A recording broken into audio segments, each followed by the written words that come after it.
Hello, everyone, and welcome to the 10th point, week 2, for season 4, week 2. We are about to stream as the usual Sunday Canadian Highlander event for 8 players today. We have, as usual, your tech guy, me, in the booth, the Red Mage, and joining me today is my faithful and very reliable last minute co-host, Loman or 2. Hi, Loman. What's up? Hey, what's going on, guys? Thanks for having me. So,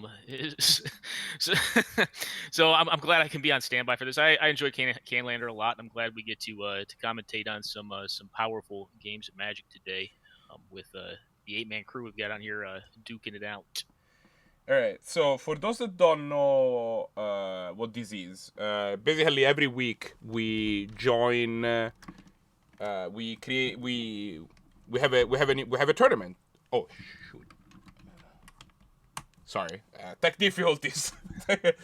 I accidentally unplugged a cable that needed to be plugged in. Okay, yeah. So every week we join together and we get a tournament going. And I get the camera to actually point at me. We have, we do usually 3 rounds. If you want to be in on these, my first suggestion is, if you love this format at all, join our Discord, which there is a link in chat right now.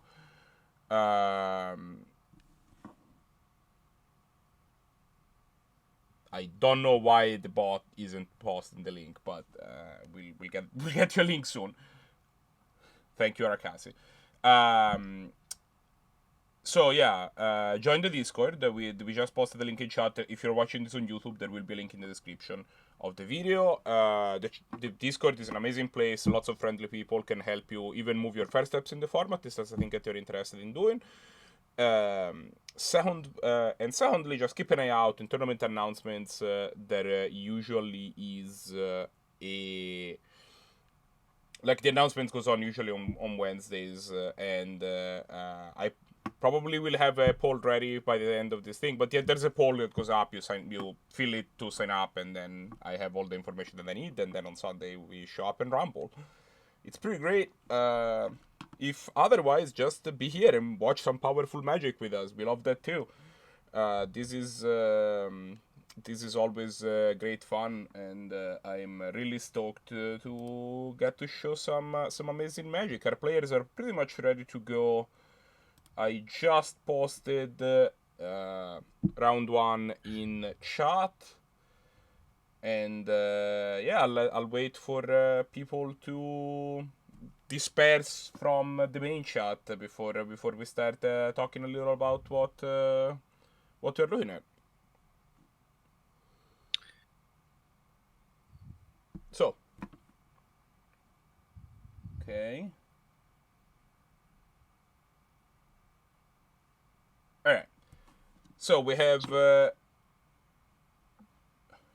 right, the feature match. Let's watch,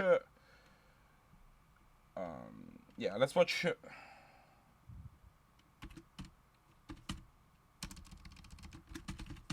Pantaleon versus Lucas.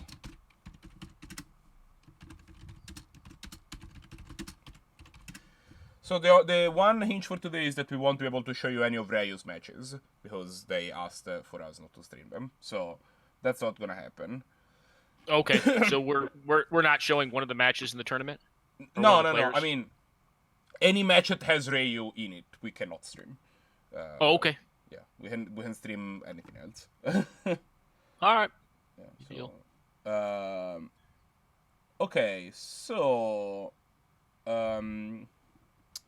I am about to set up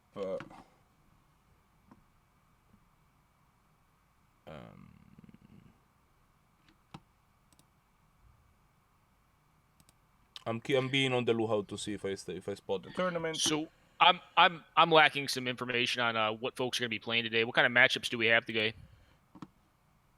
Yeah, okay. So Pants is on a Grixis Tinker deck. Mm-hmm. which is a departure from his usual, but it's gonna be pretty interesting. Luhas, I believe, is on a lands midrange list. I'm double checking that. I am unable to do Discord stuff right now. Sorry. Okay. Yeah. Sorry if I'm a little scatterbrained. I'm trying to set the calls. No, I got you. We got to get the hand cam set up, so for the folks that are watching, just bear with us as we get through some of the technical difficulties. TRM's over there trying to set up hand cams through, what is it, Google Chat or something like that? Yeah, we use Google Hangouts. Sadly, within MTGO, you cannot show hands, so it's a little, like, you have to do a little bit of backporting. Like, you have to go through back channels to figure stuff out. I'm like the worst when I play this because I have no clue how to use Google Hangouts. So I'm still on, like, AOL Messenger. I'm on the AIM. I'm kidding. I don't think that exists anymore, does it? No one knows what I'm talking about. Yeah, and now you hear...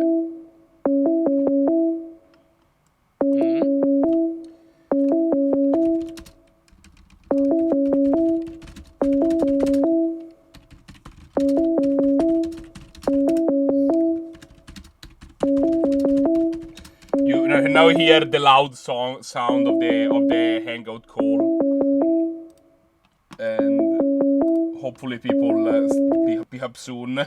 But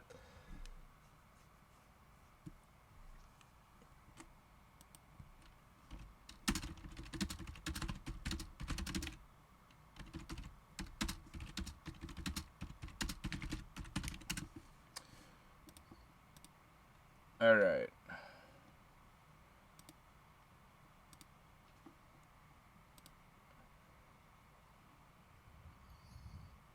Alright, so I have Lucas' screen and no, that is the match. Okay, I have both screens. I'm gonna let's go send us to the live screen and set things up presently. Set hand cams and then fix everything up. So we have this is not gonna be Tinker, this is gonna be 3 or 4 color Graveyard Matters type stuff, and then what's the other deck that Panther you said's on? Grixis Tinker? Panther is on a Grixis Tinker, yes. Okay, so Grixis Tinker versus Graveyard Matters deck? Or you say it's... Okay. Yep. Alrighty.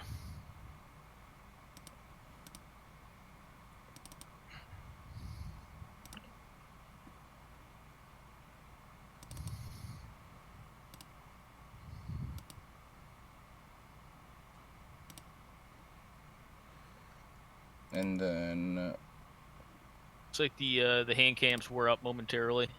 Yeah. We're almost done with those. They should be good to go. Oh yeah, we're watching the Madness deck. I forgot about that. yeah, it's the Graveyard Matters / Hello, the Red Mage. We can hear you. Oh, so sorry. I'll fix it momentarily. Give me a second. I just wanted you to know before we went into the actual game. Yeah. No, you're good to go. We are. I'm assuming they cannot hear me.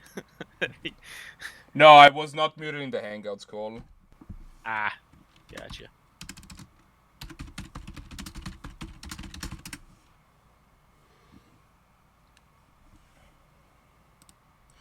Alrighty, and we are good to go. While I fix up all the graphics, let's see how this goes. So Luas is on a pretty spicy list. I love this deck. It's the this is the Madness. 3 to 4 color Madness deck. I think it's base Grixis.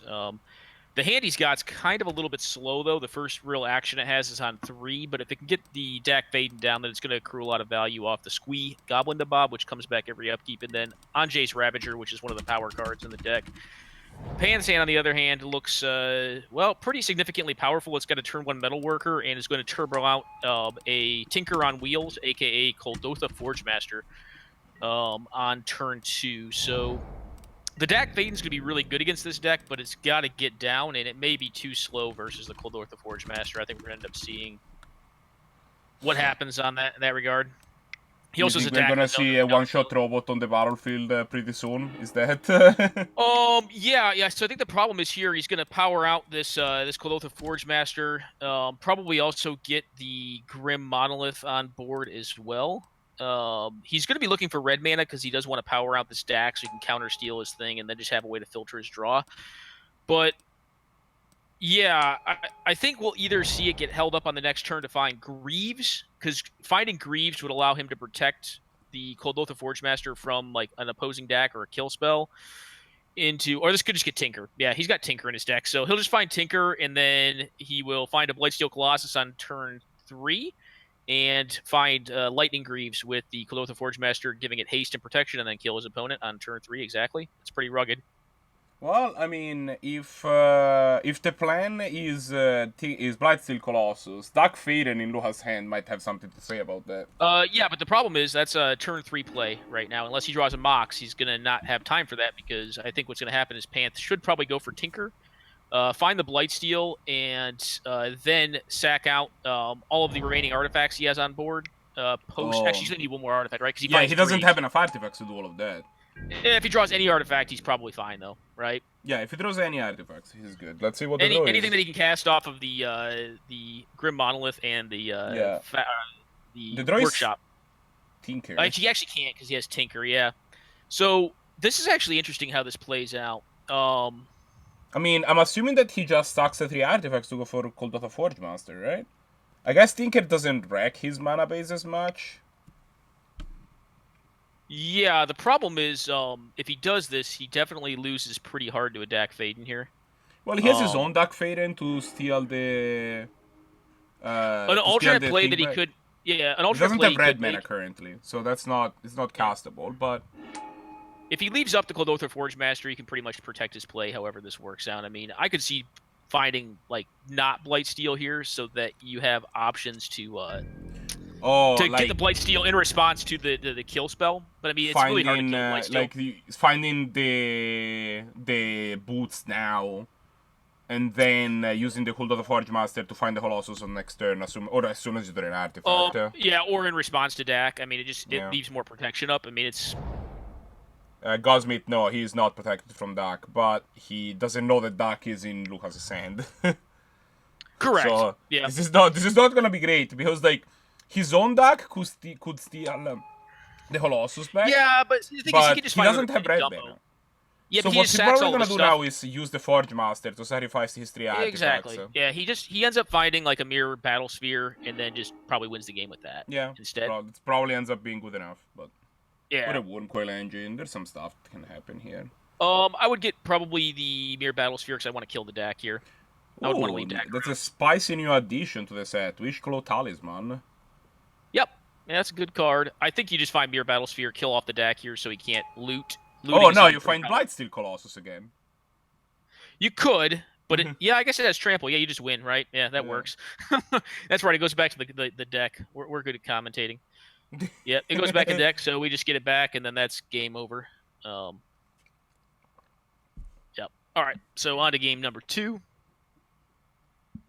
Yeah, for some reason I was thinking that thing stayed in the yard. I haven't played with Blightsteel in a while. Hasn't been good in Vintage in a long time. Yeah, I mean, the other thing is that it's also a replacement effect, right? If that was a trigger, it wouldn't work. It would work. Correct. I lied. No, it would absolutely would work. Yeah, so this again is a pretty powerful hand that Panth's got. What do we got going on the other side? Kind of again like a little bit slow. Yeah, we have some random value, a Liliana of the Veil. The land, the 4-color Madness deck can definitely have some really powerful openers, but I think its median draws are going to tend to assume some risk. Like Frantic Surge can be like a power play in the deck. I was actually playing against Luca, earlier, and ended up Frantic Searching into like a non-Jace Ravager into a kill spell for 3 mana after casting it all at instant speed with a Frantic Search. So it has some really powerful draws, but I think in general it needs the right cards. Kind of. Yeah, It's one of those decks that has that like issue of drawing the wrong half at the wrong time, you know. The thing that I see about this deck is that like it doesn't. It has like a mid-range linear proactive plan most of the time, which is good, but it means that like if your opponent is going to attempt to just go off very fast before you can interact with it. Yeah, it's not highly interactive. It's not highly interactive, and I think it has some of. Oh wow, that was probably a good draw. Entomb. Yeah, just throw Entomb. It's fine. Don't worry about it. Yeah, just get Entomb. What'll be interesting here. I guess he doesn't have a way to kill two things, so Liliana's not just going to get like the single biggest dumb thing that Panth can possibly find. What is the biggest, dumbest thing? That if you're going to go for like Blightsteel, the well, you can't with Entomb, right? Because it's a replacement effect again. So like no. But if you are going to like put some Blightsteel nonsense onto the battlefield, the Goblin Welder also protects you from your opponent's Liliana, which is their big way of interacting. Correct. That's what I'm saying. He's fine against Liliana. The problem is the Blightsteel doesn't quite do it. Yeah, no, Blightsteel doesn't do it. But I don't think he's even particularly close to playing it anyway. No, he can do it at instant speed, so I mean, he'll just wait till his opponent's turn. I would assume we're going to see a Liliana attempt to sack this thing. He could... Oh, yeah, okay. I see what's happening. Yeah, he's just waiting for instant speed so he can get the biggest blowout that is possible, because Liliana will make this sack, and then he'll get, like, whatever. Wormcoil, Mirror Battlesphere, something massive. I think I like Battle Ball, just because if the Liliana will ask you to sack a creature, I guess you can still sack Welder. Yeah. That's fine. I could see either. I mean, the Battlesphere is probably correct. It's a faster clock. Yeah, it's a faster clock. Plus, you can just feed a mirror to the Liliana and not care, and still have your welder ready to do some more nonsense. And then continue to weld. Well, Mirror Battlesphere is also nice with welder because it makes welding. It makes pieces to weld the Battlesphere back and forth, which is pretty powerful. So we're gonna see this top get sent to the Shadow Realm, aka the graveyard, and a Battle Ball. Oh, Sanderino. That's what he went with. Oh, is he? Is he going to Sundering Titan? Okay, that's very powerful. He's on the plan of, how about you don't have any lands? Yeah, that's not a bad plan. Pants will not lose any lands of his own, because... Nope, because both decks are really greedy. Yeah. Because both decks have all the main lands. It's because their lands overlap, right? Like, he can pick... Yeah. Like, They're Luca currently has 4 types of lands in play, and nobody has a plane. So you can just pick Luca's 4 types of lands, and... They're both base Grixis decks, is what it is at the end of the day. Also, here's a 7/10. Can you deal with it with no lands? No, it's just pretty savage. It's just like, yep. It's pretty brutal. Just like, oh, okay. I mean, the one way that, like, well, you know, so, like, Luke is not out of this. Like, he could draw a bounce spell. There are bounce spells in his deck. Oh, yeah. There are some madness bounce cards. It's not looking good by any means. I still think, I don't know, this may be more correct. I think I still maybe like the Mirror Battlesphere play better because it gives you more long-term value. Like, the thing is that the nagging thoughts has, like, the thing about Sundering Titan is that the clock is actually not that fast for a threat that you have to... You know, for a threat that you're putting into your whole hand. What do you think of this? Right? What do you think of attacking face as opposed to attacking Liliana here against the Met deck? You just want to kill Lucas as fast as possible. Okay. I look at it this way. I feel like the way that he gets out of this is by drawing into like a Gone with the Wind or whatever that like 1 mana bounce spell is, and then discarding with Liliana and just getting me. Oh yeah. So I think I would just crank out the Liliana there, but that's just me. I don't know. I haven't played both decks. So I don't know per se. Yeah, I would see that being a thing, but I also... That's how I see him getting back in, you know? I see, like, he has no resources, like, you know, like, he is a deck that intrinsically gains resources by discarding, gains mana efficiency and resources by discarding, so, like, getting rid of that outlet, I think, is strong, but I don't know. You can see it going either way. Yeah, the thing that I am... is that, like, if you attack face every turn, the Liliana can never get back to Edict again, because you'll kill Lucas before then. So, the idea It can Edict next turn. It can Edict this next turn. That's not entirely true. Well, it's not true. It can Edict next turn. I mean, it's going to eat the Metalworker here. I thought it was next 3. No, edict's -2. Oh, it's So it's at going to 2. eat the metalworker if they edict. I mean, it's not really going to change anything. I mean, it's Yeah. still, it's it doesn't matter. Like either way, I think there's almost no way he can lose this game because it requires a not land at this drop plus a point. specific card, i.e., Gone with the Wind or whatever, the bounce card. Okay, finds a lightning leaves. Yeah. And now now we're done. Yeah, I mean I think this was this one was kind of over anyways. I mean, we're picking nits here for the folks watching. I mean, I don't think it really mattered what he got. It was just a huge dumb thing that kills people, like so it's just pretty cool performance this was by Pants. a fast match. Yep. Well, I mean, we had 2 pretty quick hands, with I mean, like multi-point hands for Panth, which not begrudging him anything. It was sick to watch it work. But I mean, typically they are going to be fast if you're turn 2, turn 1 tinkering folks, or workshop start plus tinker start is pretty good, right? As it turns out. Powerful cards. It's kind of funny too. Powerful magic. That was very powerful openers in games.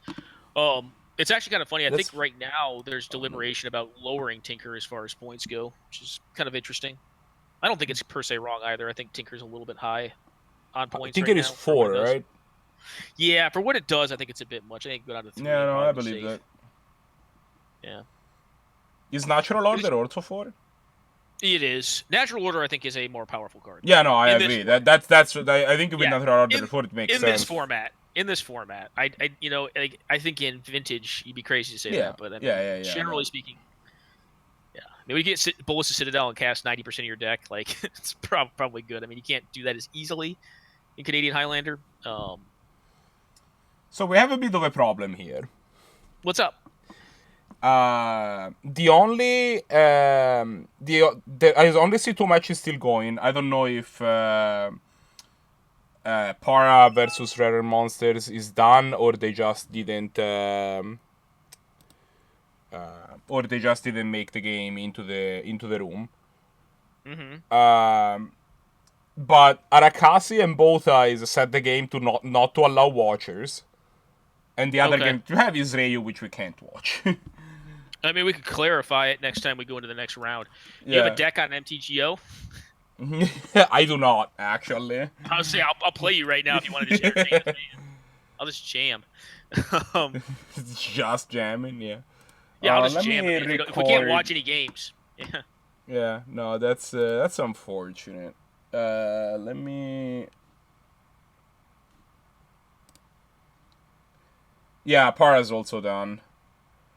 So okay, Pants wins against Luca. 2-0. Para wins against RarerMonsters. 2-1. And then we have to wait for these other 2 matches that we can't watch. Why did they set it to not watch? This is... Yeah. Well, I guess we just fill the air with some idle conversation. Are the people from the previous 2 matches in chat? I'm here, but the Pantaleon needed to step out for a minute. All right. Luca, you want to jam a game just to showcase some gameplay for the folks watching? All right. It was a real bad matchup. And this was a round. It was not particularly loose to watch. And Luca, his draws were pretty solid. I mean, like it's a tough matchup, and then like workshop start versus like a 4-pointer start. You're just like, all right, what are you gonna do? I was very sure that I was going to get there with the Liliana, and he just had the one thing. Well, how it ended up working out, like both of the hands were definitely teasers, because like you had the Dak in the first game and then the Liliana in the second game, so like kind of I could see how it would definitely feel like you were doing pretty good, and it was just like, this is just not going to get there. Looking at the hands, you're just like, this doesn't line up well. That's what are you going to do? It just sometimes doesn't line up, right? All right, I'm just going to put a game up in the Vintage Tournament room. TRM, you're not going to get my hand, bud. Like that's okay. This is kind of. I'm not even gonna set up a hand cam with Lucas. We're just gonna. What do you want to jam against, Luca? You tell me. What I want to jam against? I think we're in a battle for the camera. If Yeah, you want, if you don't want to. I mean, if you don't want to, that's fine. But if you, No, I don't need. I don't know what I want to be playing against. That's Oh, what okay. you asked, yeah. Yeah, it is. Yeah, whatever you want. I got most things around. Mid-range, I guess. All right, sure. We'll play this deck then. I got a. Then you can choose. Do you want me to play Combo Pod or 6-minute psychological checkup? Whatever you want, man. Take either one. I'm playing some. You ask me, I ask you. Play that blue-white prison list. Oh, I'm not playing. Sure. I'm not playing that. I'm playing a mid-range deck. He asked for a mid-range, so I'm playing Grixis AC. Boo. Yeah. Yeah. Change decks to Combo Pod. So actually, I think that was Pant, wasn't it? Was that Pant that just asked me to play White Prison? No, we're not actually the same person, as much as it might seem like we are. It was Para, okay. I'm not in the Discord right now. I'm in game, so I have to guys' voices, guys. It's okay. Yeah. So, no, it's funny you mentioned that because like he loved that deck. I just made this sick lands deck, which is a point over. I just realized because crop rotation's pointed now, and I gotta refix it. But that deck is my Savine's deck. That deck looks awesome. It's okay. I also managed to read my name wrong and almost challenged Luca the first round too. I was like, yeah, that's me, clearly. You know it's hard to keep up with it if you create your own name, man. Yeah. Oh, what am I doing here? I'm doing this. You are playing Magic. Yeah. We have Wyjete and Reiyu is done with Wyjete winning 2-0, so we're just waiting on both eyes and Arakasi. Okay. That's a good Inquisition. Yeah, it normally tends to get folks on. Yeah. Well, yeah, I was just gonna get your hand too. right here, right now, it means that I can't birthing pod on 2. Yeah, which would have been problematic. Okay, so what I'm gonna do is this. I'm gonna play this goofball out. I'm gonna play this goopy dude out. Let's say go. Gooba dooba.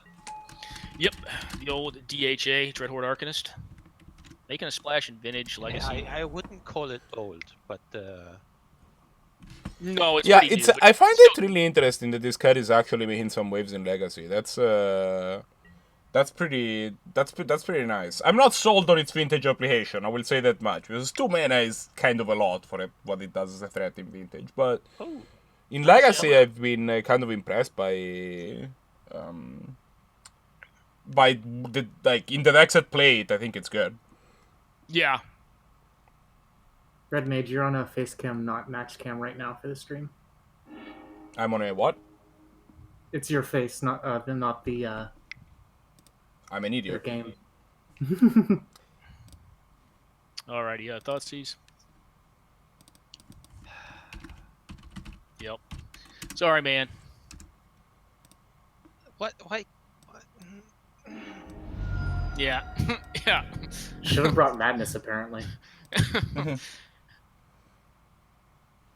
Yeah, discard not as good against Madness. I mean, although it's point discard, it's not like crazy shit like he came to turret against the Madness deck on open mana. Be great. And to chuck yourself on Madness. Get your thingamabobber out there. Alright. Get rid of this. Get rid of this donkey. This guy will kill me.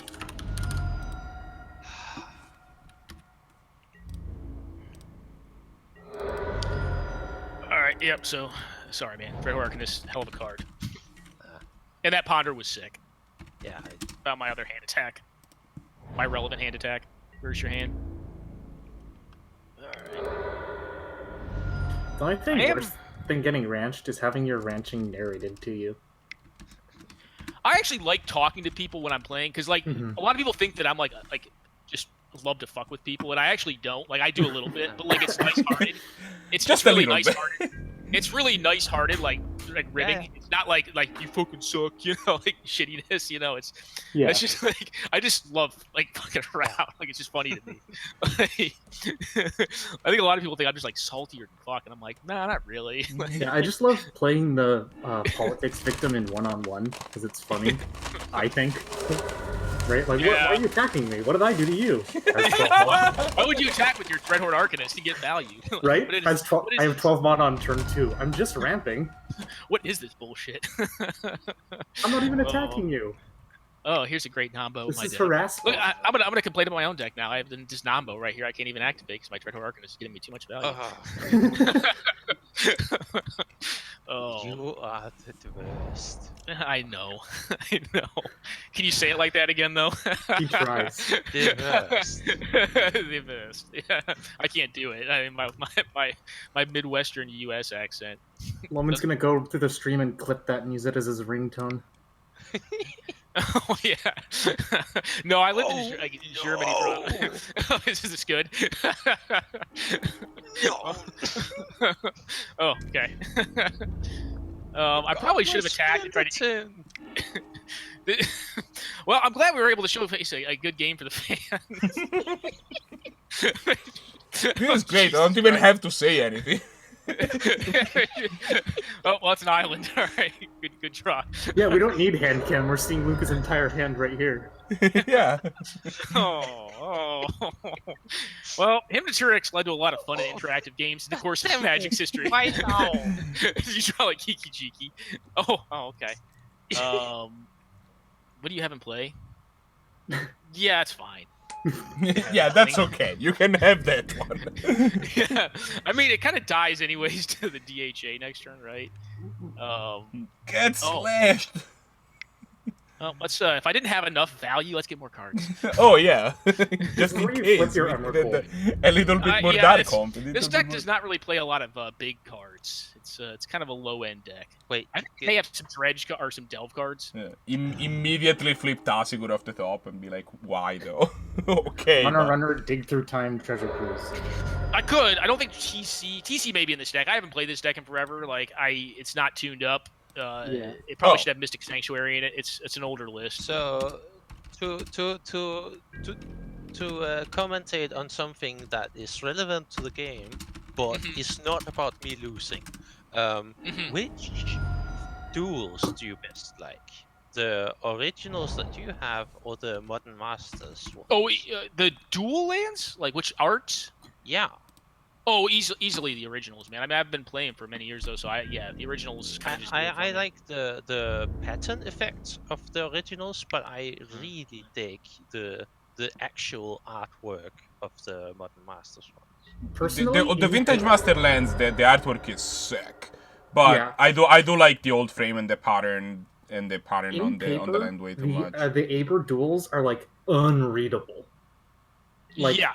the pattern they're is so very bad, and they're all washed out. I actually really don't like them. I really like the Miko ones just because they're so visually clear. When you look at a plateau, you know immediately it's a plateau, whether you're searching it So, or looking at what mana you have available. I actually like the wash down art on the old ones. I don't know why I do, but I like the wash down art.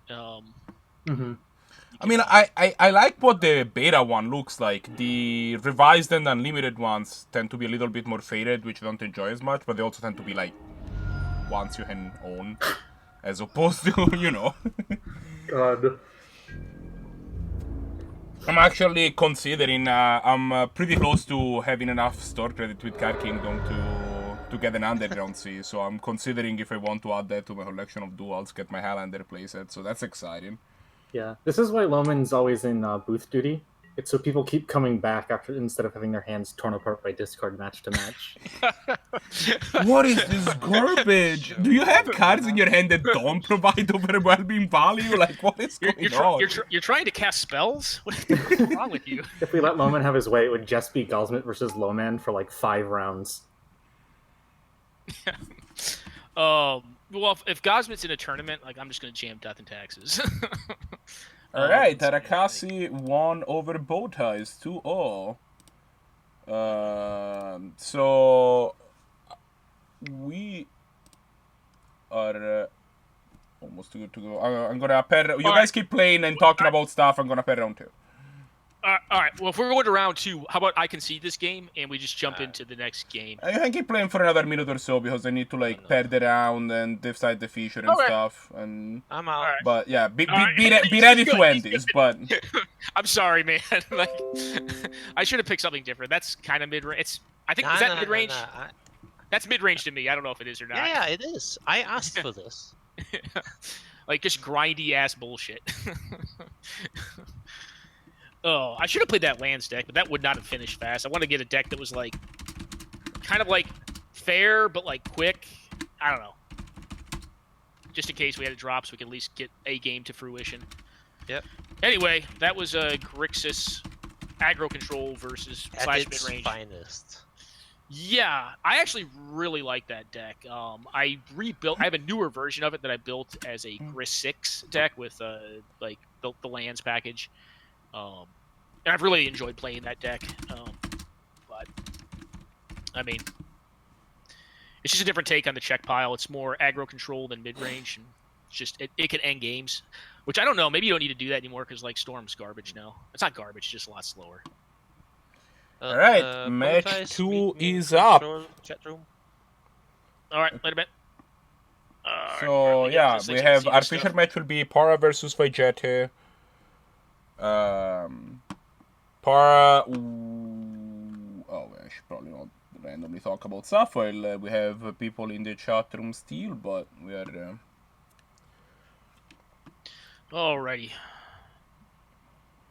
I'll put on video again. So alright, so yeah, Para is presumably on their usual Paradox Academy list. Alright, so it's going to be... Is this Academy versus Tinker? No, I don't know what... I'm going to check what Wyjete is on in a second. Okay. Yeah.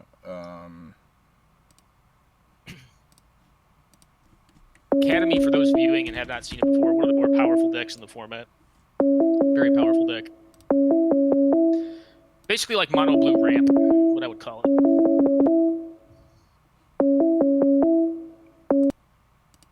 Alrighty.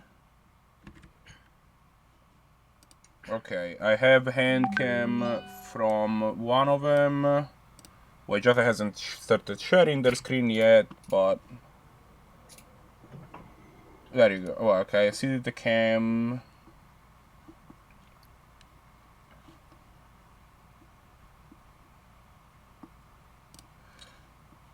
So you need to the screen share option should be in the top right. And I'll need you to share the whole screen and not just MTGO exactly. This should be good. Okay. We should be getting ready to go.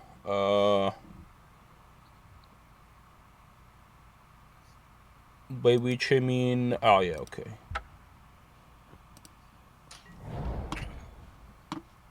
Alright, we're off to the races. I'm gonna set up hand cams and then check what... Alright, so we got a peek right off the bat. Alright, so is this like a controller combo deck? I don't know what's happening right there, but... They just conceded right away. They're like, no, no, I'm not beating okay. this. This has to be... there has to be something going on, right? Probably their... I think it would be great if they were just like peak. Nope. Nope. Nope. Not playing against it. Nope. Yeah, I think I made some mistake that main new match. Okay. But that was pretty funny. Like nope, not playing again. I've definitely had Gataxian probes where I've done that, but like no, I'm like god damn it, no. I'll still play it out. Not in for that one. Not doing it. It's like yeah, let's go to the next game. Oh, all right. What did you say? Walrus is on? I actually was looking at the wrong people. Now we have the right match. Sorry. Oh, okay. I think that what happened was that somebody jumped into the queue. This Walrus guy is not a tournament. There's no way that a dude named Walrus jumped into a vintage queue in the tournament practice and played a peak. How is that possible? I don't know, like man. no one plays peak in vintage. Who plays peak in vintage? Look. I mean, my hat's off to him, but all right. Okay. I like the way they're starting this off. my kind of player right there. Just tack that hand. So take a Grim Monolith, which is a pretty big mana hit for the Academy deck. All right. I think Wyjete is on some sort of lands build. Yeah, he's gonna want to attack this man. So he took the Grim Monolith deliberately. Like, I guess he couldn't have taken the Tolarian Academy, but I wonder if he does have a way to deal with it. All right, Cabal Therapy's gonna be strong here because he knows a good portion of his opponent's hand, Para's hand here. So, all right, so we do have access to Strip Mine via the Knight. The Toxic Deluge is probably one of the worst cards in his deck. Yeah, Scavenging in Ooze these is matchups, actually, it's not great. yeah, it's pretty bad. Scavenging Ooze is surprisingly more relevant than I think a lot of folks give it credit for in this matchup. Oh, yeah. I guess he got rid of. I don't know if I would have left Urza. If I drew Toxic Deluge, I think leaving Urza may make sense. Maybe the hand's too quick. I can't see Para's hand to know, but I think I kind of like getting a threat on board there, developing a threat and/or a Thalia. Maybe not. Para's hand isn't coming. He only has a City of Traitors, though. Oh wow, that's a big draw right there. The jar, yeah. The jar is pretty big. That's a big one. That's a scary card. My favorite story about Memory Jar was that they banned a bunch of stuff from Urza's Saga, right? And then in Urza's Legacy, they printed Memory Jar, and there is, like, Randy Bueller remembers him and Derek Lauer were in the same room when they saw this card. And they just looked at each other and were like, this card is busted and nobody knows. So their solution was to immediately book T-Hit planes to plane T-Hits to Paris, which was where the next GP was gonna be. They both top 4 the GP, and the following weekend Memory Jar was banned. No, it didn't need to be. I mean, that jar deck is just ridiculous. I mean, Vault was, I think, legal then. Academy was. I can't remember if that Mind Over Matter was in that format too. Like, there's a lot. So their Wincon was Mind Over Matter later. Academy, yeah. Was Mind Over Matter in that deck, or was that the Megrim deck? It was the Megrim deck, yeah. Yeah. No. You're right. Mind Over Matter was not around at that point. They were Megrimin and doing stuff. Yeah, no. The Mind Over Matter deck just stroke you to death and used the.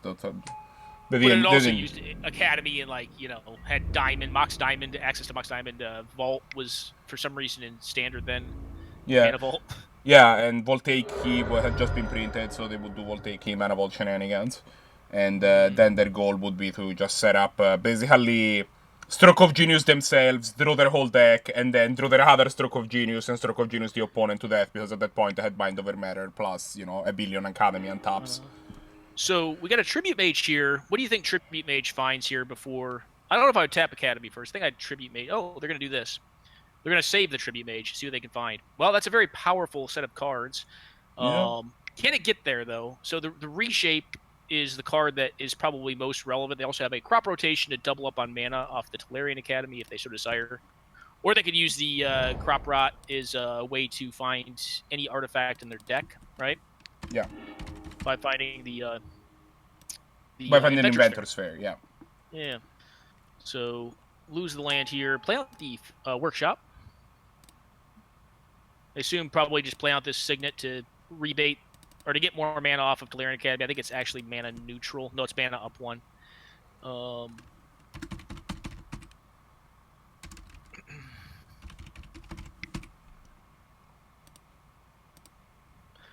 Yeah, depending on what they're going to reshape for, I could see Crop Rot going one of the two ways. I mean, it's either going to make mana or it's going to find another artifact via the Inventor's Fair.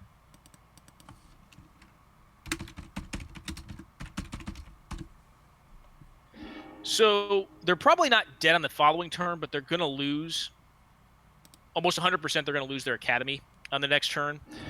So they could get something along the lines. So they could get access to finding an artifact and then find, what is it? Gosh, I can't think. The Codex Shredder. Codex Shredder, they find... Well, okay, they found mana. Codex Shredder allows them to get back their Tolarian Academy. Yeah, there's a lot of lines that you... Codex Shredder is a weirdly pivotal card for the Paradox Academy deck, because they can... yeah.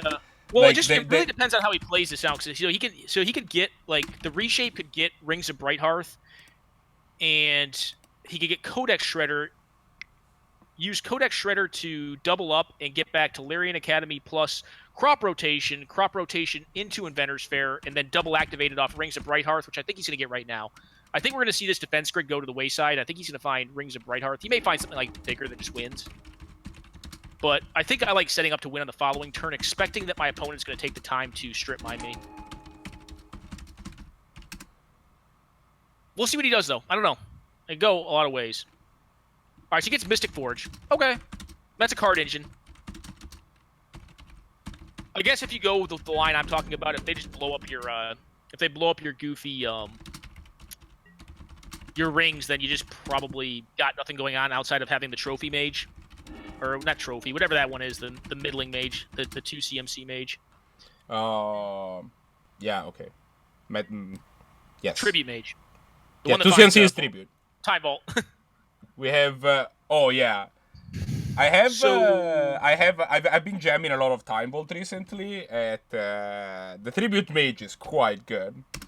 Yeah, but he's going a lot better with Time Vault, but he's certainly no slouch in this deck either. I mean, just getting Time Vault or getting a way to untap Time Vault, i.e., the 1/3 Voltaic Servant is pretty solid. Yeah. So we're going to see a strip mine here, and then Renegade Rallier is going to buy back the strip mine, so you can strip off 2 lands this turn, getting the Deserted Temple and the Academy. The Academy will be the first one, but I think he'll probably get Deserted Temple, or I could see Factory too. My piece of tech for Time Vault decks, by the way, if you are not playing it, play Demonic Consultation. that is the card that I've been championing. Yeah, is it worked out pretty well for you? It feels like it's kind of high rolly in that deck. It is a little high rolly. The big upset for playing Demonic Consultation is that it's a 1-mana tutor that in case you have already found your key, you can transmute Dizzy Spell to find your consult and then consult for Time Vault. Yeah, it just feels kind of high rolly because that deck's generally speaking pretty threat light. So if you like, one, you could just kill yourself with Demonic Consultation, right? Yeah, you have to accept that sometimes you will kill yourself by not. Well, but yeah, and the risk associated with it is I think increased because like if you go down to like 5 to 6 cards or 10 cards or something like that to find the Time Vault, you may not have a way to win. Yeah, so I don't know. There are ways around that, but yeah. I'll give it a shot. I like it in really aggressive decks. I haven't liked it as much in like, unless they're like density combo decks, like the A+B combo decks. I tend not to like it as much in, but that's just me. I think it has been working well. The fact that it adds more tutor lines is pretty good. It's a little awkward because you have to name the card. So like for when you're looking for like a key, right? Mm-hmm. Sometimes you're like, oh, I'll find Manifold Key, and then you exile your Voltaic Key and Voltaic Servant along the way. It's like, this is such garbage. Yeah. So I'm wondering if Para has access to an Ensnaring Bridge here. It appears no, because that's not really like a high value find right there. Signet is not. I thought he played the Signet with the Mystic Forge. No, he found the Signet just to shuffle, because he hasn't been finding artifacts off the top with the Mystic Forge. He had to exile Teleria West, and then found a Thirst for Knowledge, then shuffled with the Tribute Mage to find the Signet, and found a War of Invention, which is certainly not a bad card, but it's going to get blanked here by Gaddock Teague. I mean, Tribute Mage can't find Breach anyway, though, right? Like, the most relevant text on Tribute Mage is that it blocks here, because he's dead if it can't block, and he's very close to dead. He may actually be dead anyways. The Scavenging uses a 3/3+2/3 the schools can grow a lot. I'm surprised the Treetop Village didn't turn sideways. I think I would attack with the Treetop Village, and I think that's... I guess he wants to play the Teague, which is defensible. Yeah, it puts him at 1. It doesn't kill him, though. It puts him to 1. So if he fires at the Treetop Village... he doesn't have to play the Teague because the opponent's going to be dead, yeah. Well, no, he wouldn't have been. He would have been at 1 life. So it was actually better to do this. I like this line better. Okay. Yeah. This is a stronger line, because, I mean, if you can't kill them, like, I think you try to stop them from, like, mising you out. Yeah, but, because he doesn't know that, but there is a Way of Invention on top, right? That can find Breach, and then you're... Well, and the difference between 1 and 3 life is not relevant. It's either dead or not dead when you're fighting Academy. Like, Academy, like, you know, it can't gain, like, incremental life off of stuff like Thopter Foundry, but in general, like, you either want them dead or not dead. I mean, it's, you know, if they're not dead, like, you'd rather try to stop them from, like, getting more outs. You know, and right now, being off the Academy mana is rough. Working? Keep going. I'm just trying to figure out why the. No, I think this game's actually pretty over. This Thalia is really hindering Para's ability to. Yeah, that's just game. So not game yet, I guess. You can find this Eye of, what is this? Whatever, Scion's Eye or whatever it is. The 2-mana ring. It's a Sisei's ring, basically. That's just game. Yeah. So I think this game kind of came down to the turn in which Para reshaped, and I'm not like trying to say if he did it wrong or right, but I think that reshape is the most important decision that was made during the game, and I don't know if it shouldn't have been like a Rings of Brighthearth. You assume a lot of risk with it because if they blow it up, then you just you're in trouble. Yeah, you have but nothing. I think it was the highest upside play. I think it was the highest upside play. At that point in time, because you get the untap, and then you get 2 activations of each thing, and then you likely can find a way to win. The other thing that I'm wondering is, like, is there an ensnaring bridge in this list? And I don't know. Some of them run it, some of them don't. Well, I do. We haven't figured it out. Give me a second. I'm gonna check the list. Yeah. Ooh, Nether Void. That's sick. I actually like Nether Void in these lists. I don't think it's going to be great in this matchup, but it's certainly a sick card. Ooh, Inquisition of Kozilek's a pretty strong pickup. I mean, I guess you can only get the Walking Ballista here, which is still a good pull, but... Oh, man. What's up? I don't actually have... The Paras deck is the one deck I don't have. Never mind. I lied. What? Paras deck list is the one deck list I don't have because he showed up at the last minute to fill in, so he hasn't actually... It's not a big deal. I was just curious. I mean, I don't... that wouldn't have been what I found off Reshape there either in his spot, but I think I would have looked to set up the highest upside play on the following turn with, like, something along the lines of what's the card called? Rings of Brighthearth. So we get a Golem's Eye here, which is a 4-mana Soul Ring. So, assuming that his list hasn't changed since week 1, he does not play Ensnaring Bridge. Yeah. Okay. You certainly don't need to. It's really more of a meta call, I think. All right. Well, we're probably just going to leave up Turnabout here, I would assume. No? Okay.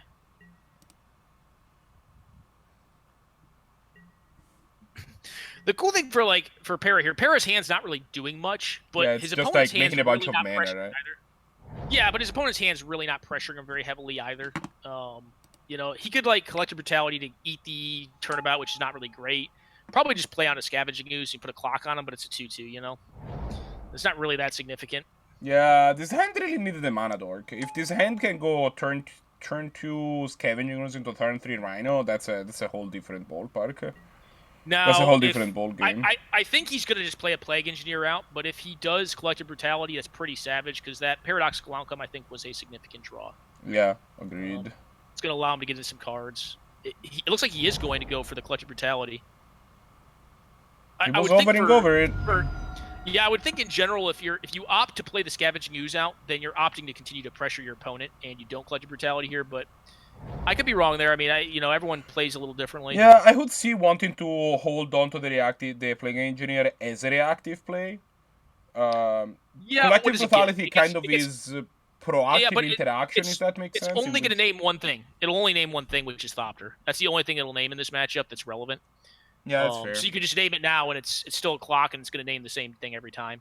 So it's just going to work out strong. I think in general, if you're going to opt to play the Scavenging Ooze first, I guess you want to get more draw steps to get a look at this Collective Brutality too. I don't know. Yeah, so he did not escalate it at all. I think there is a consideration to whether you want to maybe drain him? Even Peach hard to drain the 4/2, yeah. No, I wouldn't drain here. All the cards in your hand actually do something. Yeah. Whether it's Plague Engineer would have probably been my Peach, but... Yeah, but it attacks for 2. I would keep things that do damage. You need to win the game in this matchup. Just my take on it. Yeah, I mean, Siege Rhino is gonna make that a little faster now. Yep, but I think in general you just want to keep a clock on him. Yeah, you just want to keep as much pressure as possible. The argument to playing out the Plague Engineer is that it allows for the cleanest line if you draw an untapped land to pump your Scavenging Ooze and also to play out Nether Void. Nether Void actually is going to be relevant if like Para draws like a draw 7 or something like that, like because it just keeps him from like chaining spells together. Yeah, it looks like it's not the best card in the world when your opponent has access to currently 10 mana, but it's still probably oof. Yeah, I think the problem is there's the oof. Yeah, the problem is here like it's just it's gonna be too little, too late. Well, like, now Nether Void is gonna be really good. Well, and Para kept a hand that like it had powerful mana, did not have payoffs, and like this is one of the things that can happen to the Academy deck is. Mid-range decks cards have more intrinsic value in and of themselves, and you could just. That's the reason to play midrange, right? You play midrange because you get to play a deck that's entirely made of great cards. Well, and you always play a game of Magic, right? Yeah. Like you generally almost always play. Like sometimes the combo deck turn ones you, but yeah, here we see like Fabricate, which a turn ago would have been great, but because it could have gotten like a jar, but now it's kind of just. But now, pretty especially. Because Para is all the way back down to 4 mana, 5 now. Well, and there's a collector oof in play. And Wyjete... Yeah, because of the oof, his mana production just plummeted. That's just game. Yeah. Yeah, you hate to see it, but I mean, that's... Yeah, it's kind of like... I compare Academy to, like, Craterhoof, with the exception of, like, it doesn't really have a better... Hoof's gotten a better incremental game plan over the over time. But like the old school versions, like generally like had to go with anemic elf beat, and like this deck can get to the same place where it has like these big mana dead end draws. But like I was saying in the beginning, the Academy is one of the more powerful decks probably in the format. Like probably next to like Storm or like other kind of combo decks that are very powerful too. I'm really surprised to see because Wyjete's hand weren't very disruptive. I mean, the second head got this disruption going on like later, right? But like. Yeah, to be frank, I don't want to take anything away from Wyjete. They won the game, and I think they played pretty well. But at the end of the day, like Para's hand did Para's deck did a hell of a job, also serving up that beat, right? Like he didn't draw anything relevant. He got hand attacked early, got the one payoff, the Walking Ballista, and then just drew into nonsense, right? So I mean, that's just. Again, it's kind of one of the downsides to the Academy deck that you get for the very high-end, powerful draws that the deck can also have. So, I mean, that said, I do think if he had drawn that, or I think if they had drawn the Fabricate, a couple turns sooner, different game, right? Yep. All right, looks like we have, what is this? Yeah, I'm putting on Bowties versus Lucas. And I think this is gonna be an interesting matchup. This is it looks like blue-green Sorenson / Tempo versus the Graveyard deck. I think the Graveyard deck's gonna be edge advantage because it gets to see a lot of cards and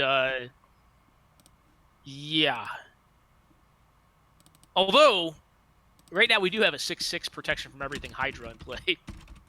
That's usually not a great thing for your opponent to have. It is not a Hydra. It is a snake. Oh, I thought it turned into a Hydra once it was. I think it doesn't change types. All right. Yeah, probably not. I don't think most of the level up ones do. No, I'm thinking like Figure of Destiny and like Warden of the First Tree or whatever. Those kind of not level up. And the Warden of the First Tree. But yeah, my deck definitely did not cooperate that last game. I think there's even lines for me out of there. If not for the oof that turn, I can generate a ton of mana and then get the Forge. Yeah, I mean, his options for that turn were to play the oof or to play Nether Void. So, like, I don't know which one was worse for you. But... I don't disagree. I think either way you're in trouble, man. Because, we're talking about is like, hey, like, Nether Void does not look that great in this matchup. But, like, the way that you get out of that position, because, like, you had a single payoff that got hit with turn 1 hand attack and just kind of drew dog shit after that. Yeah, I was hoping to draw like anything of any action, any wheel, anything. But Void is interesting from the standpoint that like Nether Void, if it resolves, like your deck has a couple like just big high power level threats, like singular card threats like Ugin, which you'd probably be able to cast through it. But like if you have to chain like 3 to 4 spells together, like Nether Void actually does catch up eventually. Yeah, unless I've got the Paradox engine in play already going, which I'm pretty far away from doing. Like, I'm pretty far from that. Yeah. But yeah, like even just a wheel would have gone a long way. Yep. But then once that's the kind of situation where the pressure plus the oof is what killed me. If just oof was on that board, I could have drawn a piece of interaction for oof. I would have had like 7 more turns to draw out of it. Right. Mm-hmm. So and you can see the pressure is what kills, not the oof. The oof, I mean, it's a good card, but the oof is pressure, right? It's a 2/2. That's why you don't play Null Rod in your deck. But that's a 10-turn clock. Yeah, but when you start, it snowballs, right? It's like you get that down, buy some time, and attack. It's kind of like the death I attacks. mean, either way, the thing is that like the pressure was there. The oof, you know, the oof was something that he got the odds on because like the pressure was there. Like there was a Reiyu in play, there was a For that game, definitely. Like I'm just saying, stuff existed. It's not like when people keep a hand with oof and then lose, and it's like because sure that can happen. Oof has infinitely more pressure than Null Rod, but. Like I've had more pressure put on me by Taste going turn 1 Shadowborn Apostle, turn 2 Shadowborn Apostle, turn 3 Shadowborn Apostle than I have some decks that have played oof, right? Like I've been closer to dead there. Or Carnophage.deck, you know, like well, definitely I lose to that all the time. It's a fast deck. It's not very interactive, but it's very fast. I'm usually a turn 2 slow. Yeah, it's like I slam my Ugin, kill. Oh, half your threats are colorless, and then you have the Trumpet Blast, and I die. What's how that deck set up? That was the original deck was designed to beat High Tide. It's a turn based combo. Yeah. But yeah, I mean that's what the risk you take when you're playing the kind of deck that Academy is. Even if you go to 29 lands, sometimes you just draw all your lands in Mono Rocks, and if your opponent has pressure, they'll kill you. And sometimes you go like turn 3 kill off of Tolarian Academy and some mono or artifact lands and some Mono Rocks, right? Yep. It's kind of feast or famine, and it feasts more than it famines, so... Yeah, no, I mean, people wouldn't play it if it didn't feast more than it famines. Yeah.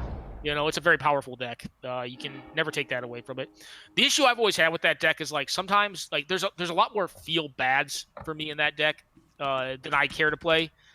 Because, like, oftentimes I find that, like, the games I lose, like, I don't make relevant decisions in. I'm just like, all right, I just lost, you know? Yeah, your deck just doesn't... Just your deck serves you just nothing and you lose, And I will say, like, Wyjete's on a deck there that really punishes that. There's some decks that don't really take advantage of doing nothing, and Wyjete has a lot of hate pieces that they have a chance to draw into or tutor for or whatever and get into play while I'm doing nothing, and then I'm doing even more nothing.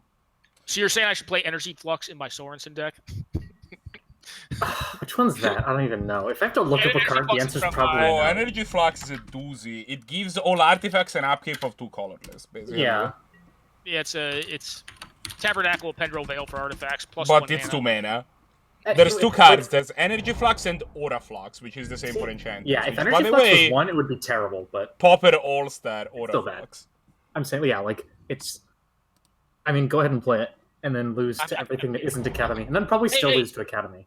No, it pitches. It pitches. It's fine. Actually, I do think I think blue cards, like, honestly, I think those kind of decks, like the Flying Men and like blue-white control. Is it tempo? I think even like not Sorenson, Drago, like Sorenson. I think those decks are actually pretty good versus Academy if you play it right. Like the more controlling builds, I think are more challenging to play right against it because you really have to choose. Like you really have to know what's relevant in the Academy deck. But the tempo decks, I think, is pretty decent matchup for the tempo. I forgot that any blue card is good when you're Loman and always have a Force in hand. Yeah. I mean, I always have a pitch counter magic, but I mean, like, you know, if you're playing like Disrupting Shoal, like Pact of Negation, like Daze, like if you have like half as many 1 mana spells as you do 0 mana spells in your deck, you'll always draw them. It's just the key. Yeah. When half your deck just draws the other half of your deck, you'll see that second half more often. Like, that kind of goes back to like my argument about Academy and like why like I fully acknowledge the power of it, but just don't.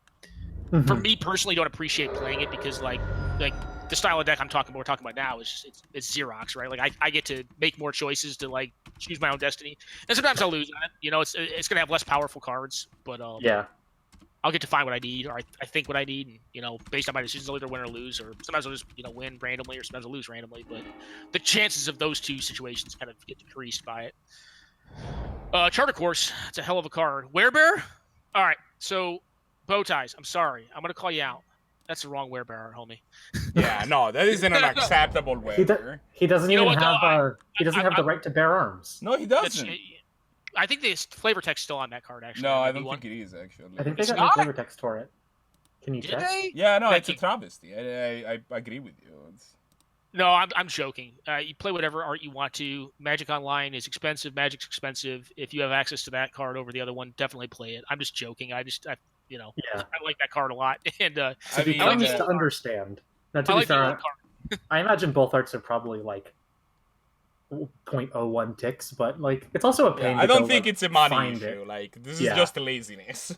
Not even laziness. It's just Well, it it could be he doesn't likes matter that one to you. better too. He could like that one better. That's cool. I believe it's their first tournament, so Yeah. It's the first one they got that traded to him. first time. Yeah. Yeah. Yeah, I mean, imagine you just go into mono traders and get what you get, right? Sometimes, hey, I think with the card rental services, you're happy if you get all the right cards Fair enough. Yeah. before you start worrying about arts. Yeah, You get Fire Ice, you get Firebolt instead of Fire Ice or right.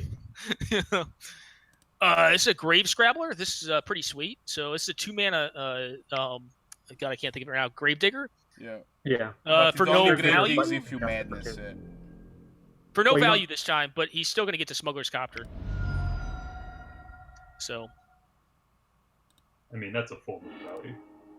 Yeah. Oh, unsummon. That's not good. Yeah. You sure you don't want to unsummon the Grave Scrabbler? That was a high value unsummon there. Unsummon, not normally a card you see in a ton of different decks. I mean, you see it in like blue-green tempo, blue-red tempo, Flying Men. I mean, even Blue Red Tempo at this point, I believe, is past playing just straight up on someone, right? You have better stuff. Flying Men plays it. I think in general, UG Sorenson doesn't tend to run unsummon. Generally, they'll run like Vapor Snag. I was gonna say, yeah, it's probably a couple on the list of unsummons too, though. So you have to be going fairly deep on unsummons to be running actual. Yeah, to be running actual on someone. I can appreciate running a straight up unsummon though. Like Yeah. honestly, like in certain metagames, like you can call me like a miser, but like I have played Submerge in 100 card singleton on a sideboard before, just to get some folks. Do you play? Have you ever played what's the name of that card? The Delve one, Set Adrift. No. That's bad. I don't even. That's not It's good, good man. card It on says top of the Delve. library though. That like. Yeah, but with I mean like so like I could play. There's a lot of cards that have. Well, I was this gonna effect say, now. if it says Like- delve and it doesn't draw you cards, isn't like a giant creature or isn't Yeah, but in my deck that's running Tarmogoyf, isn't plus Ri- 5/5 like Oculus, like the Oculus, like a bunch of like graveyard, like Hoot Magoots. Like, do I really want to delve to put something on top of my opponent's deck, or I want to delve to play something that'll kill them dead? yeah, exactly. Delve to put a 4/5 or a 5/5 or a like- 4/4 trampler into play. The Delve graveyard's to- just a resource. It's just a resource, you know, like to this deck that I Yeah. don't think you could like find room for it. That's why the card is cool. Like I love repel effects. I love submerge. Like it's very powerful. I am much higher than most folks are on memory lapse. Mhm. Unexpectedly Oh, absent. Memory Another Lapse. card. Yeah, that card's a beast. Like people like look down on it because it's like puts it back on top. They're like, oh, they'll just draw their good card again. It's like, yeah, but they have to draw it again. You Yeah, know? it's And if you put like, a shitty card on top and you're winning, like it's like you're just done. Yeah. well, if they're top decking, it's brutal. It's basically a time walk. Yeah. I was gonna say it's like if you look at God, I can't think of the name right now. One of the blue, it bounces their back to their hand and you draw a card. You're thinking of like into the royal. No, the counter spell. It's just completely skipped. I can't think the name right now. Remand. A counter. Remand, thank you. Oh, remand. It's like remand, but instead of you drawing a card, they lose their next draw, right? Yeah. Yeah, there's some So- similarities between the two. I mean, remand's a better card. in Yeah, general. definitely, because drawing your own card is better than stopping your opponent from drawing a card, because they'll probably Well, I have mean, more it depends on relic what cards your in there. game plan is, right? I Yeah. believe that in tempo, Memory Lapse can be a more powerful card. Well, so it really depends, man. Like the thing is, like the median power of remand is higher than the median Mhm. power of memory Yeah, lapse. Memory sure. lapse is better in the game that you're already winning. If you're ahead, like memory lapse, is get ahead, stay ahead card. Like, Yeah, I was gonna say memory lapse is a But lot that's more the entire pressure. tempo game. Like that Yeah. is that is yeah, the but thing. I'll play it in control too because it's still a hard Yeah. counter spell. It's a hard a counter. more aggressive counter. Remand's a more defensive counter, right? Where Yeah. you just like a lot of the I time. mean, you're Remand just- is more versatile, right? I would say that in general, how good Remand is going to be more flat. It's a lower that balance all card. aside, guys, we're kind of missing some of this game. Like we have a Neheb on board. Mhm, yeah. and I Yeah, think Neheb is that's, sweet. yeah, it's sweet, but it's also really not good for blue green to see that because they have very few ways of dealing with that. I mean, they have their bounce, which means it's going to come back and have to counter it, or they have like dismember or maybe psionic blast. Like, Does, outside of those cards, Does not a lot of ways. Sorenson usually play the I mean, they can trade their board for Dry- this what's his but name? Song of the Dryads and stuff? Lucas I deck would is guess full of no, removal. but No, 3-mana answers are not really Ooh. Sorenson's domain, Here we but go. they could be on something interesting because I mean they've got unsummon in deck, which is not a common one you see. So, So- we have a sweet interaction here where if Neheb does connect and Luca has creatures in hand, he Just can pay pitch 3. the creatures, draw red, and pay 2 for each creature, get a 3/2 horror. No, I think So- the Heb is gonna break this game in half. Yeah, and especially with this Worth Yeah. Infiltrator, like if he has 3 creatures in hand, you can just spend. Oh, and here's a Vapor Snag, Oh, which is Vapor Snag. unfortunate. But I mean, Goyf helps. To be fair, like Goyf's a card that it doesn't take a lot for Goyf to get able to toss. Yeah, with but Neb. a 5/4 trampler that's making 3/2s every turn is pretty nasty. Yeah, this but Vapor Goyf's gonna be Snag's a huge. 4/5 if one more type gets added to the graveyard, right? Yeah, I don't think that Bowties is out of it by any means. That's not what I'm saying. I just think that if the Heb sticks, like the blue-green deck has a lot of issues with that. It's just a big threat that tramples and For sure. yeah, you're like the blue-green deck does not have a lot of good ways of interacting with the board once it's established. It needs to bounce or it needs to like use like 2 kill spells that it has. It really needs to get ahead, stay ahead. And right now it looks like they're kind of struggling on mana. yeah. That's We're also in an interesting position where if they get to Threshold, this Werebear stops being able to block Wharf Infiltrator, and they can start looting through their deck with it and taking. I think creatures, which is honestly, interesting. right now, Bowties wants to be attacking. I think he needs to try to end this game. Like Yeah, Lucas at 16, like yes, his deck has more long-term ways of grinding value than the blue-green deck does. The blue-green deck, it's a tempo deck. It needs to end the game at some point. And if your opponent's deck is capable of like getting advantage from discarding cards, and it has 2 ways of discarding cards on the board, you know, you gotta go. You gotta race. Like you gotta go. Like that's my take on it. Like I feel like if I'm in Bowtie's shoes, I'm like, all right, I gotta hit the pedal on the floor. I gotta get this Werebear big and just start slamming the shit out of them. Like try to find my Berserk, try to find my pump spells, just get them. Yeah, Just if they can get to a 7. little bit of a small organizational note before we resume commentary. MTG bot sadly probably just got restarted or whatever and forgot all the custom command they added, but I re-added ! Discord for people that want to join the Discord, which is important, and ! Next poll to if you want to find the poll to sign up for next week, which people might be interested in doing, So So Bowtie's signaling that they don't have an instant here, or they might want to try to block the Wharf Infiltrator. Yeah, or I they're don't know. bluffing. Like one of the things I would do in Bowtie's situation if my hand was not good is I would do that like pump fake attack and then attack after doing the pump fake with the Werebear to see if Yeah, I I was can gonna say two Smuggler's things. Copter not to activate.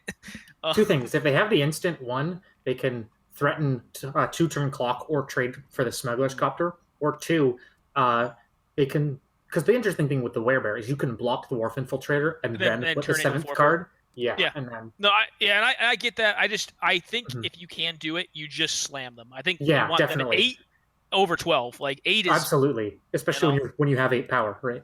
Yeah, The magic I number. think I would not try to be cute there. I think I would just take the damage and let them sit back and try to grind value while I kill them.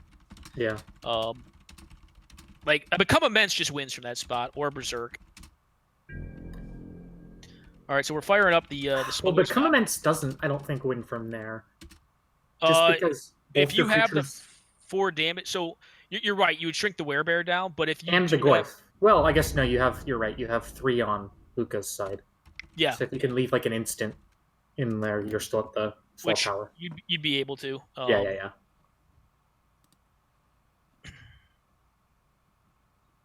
All right, so are we going to make a 3/2 Eldrazi Whore here? It's 2 mana to activate this triggered ability off of the Wharf Infiltrator, right? Or is it 3? those are not It's- words it's that 2. get said often. 2, yeah. I haven't played it in a while. I All right, imagine so they make a 3/2 and a 3/1 here, right? it's like- Silent Visitor. Ooh. So, yep, they get to make 6 power. I was gonna say yeah. So when you look at mana. when you consider what just happened here, they attacked with a smuggling copter, they drew a card, and they got 6 power for 4 mana. Because the next card turns into casting. Like when this deck has access to the good madness cards, it generates so much value so quickly. Yep. Which is like, I really think this deck is really, really interesting. Yeah, I think it has some hit or miss draws, right? Definitely. Like, you definitely take a hit on card quality for synergy.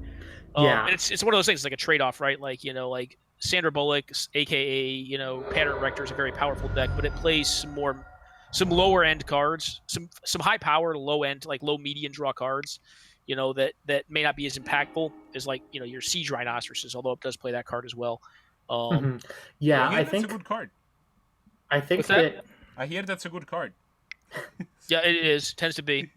How dare you? But no, I definitely think that Oh. So here, I get why he left it back now. So he's gonna bounce this stuff. This is pretty big. He's got 8 power on board. Any pump spell probably wins. There's a second pump here is lethal. Yeah, 5 cards a lot. There's the growth. You put him to 1, and you have 3 threats on board for next turn, right? Yeah, or he just has it now. I mean, he could have exactly. Now, you know. That's pure power. Paying for cost, synergy so. right there. Yeah. The Mystic Confluence. Yep, something's happening. Yeah, what do we got? The werebear became a little tinier and then immense. And then became a 7/7. Yeah. All right. It was like, I'm gonna become a 1/1, and then I'm gonna become a 7/7. That was actually really cool. That was a good game. Yeah, that was good. It makes a hell of a lot more sense now why they left the werebear back, because they wanted to have access to Mystic Confluence. Yeah. So that makes sense. That's one of the few 5-mana cards in that deck that could make sense in that position. Mystic Confluence is such a ridiculous Magic card. Yeah, well, I mean, you look at Sorenson, like, I will almost guarantee you, outside of Force of Will, which is not really a 5-mana card, that deck's not playing any 5-mana cards. I mean, you could play, like, Baral's Expertise if you were, like, really going deep on bounce. But, you know, realistically, the only card that's going to, like, pretty much have his cannon is going to be that at the 5-mana spot. Otherwise, it's all just cheap stuff.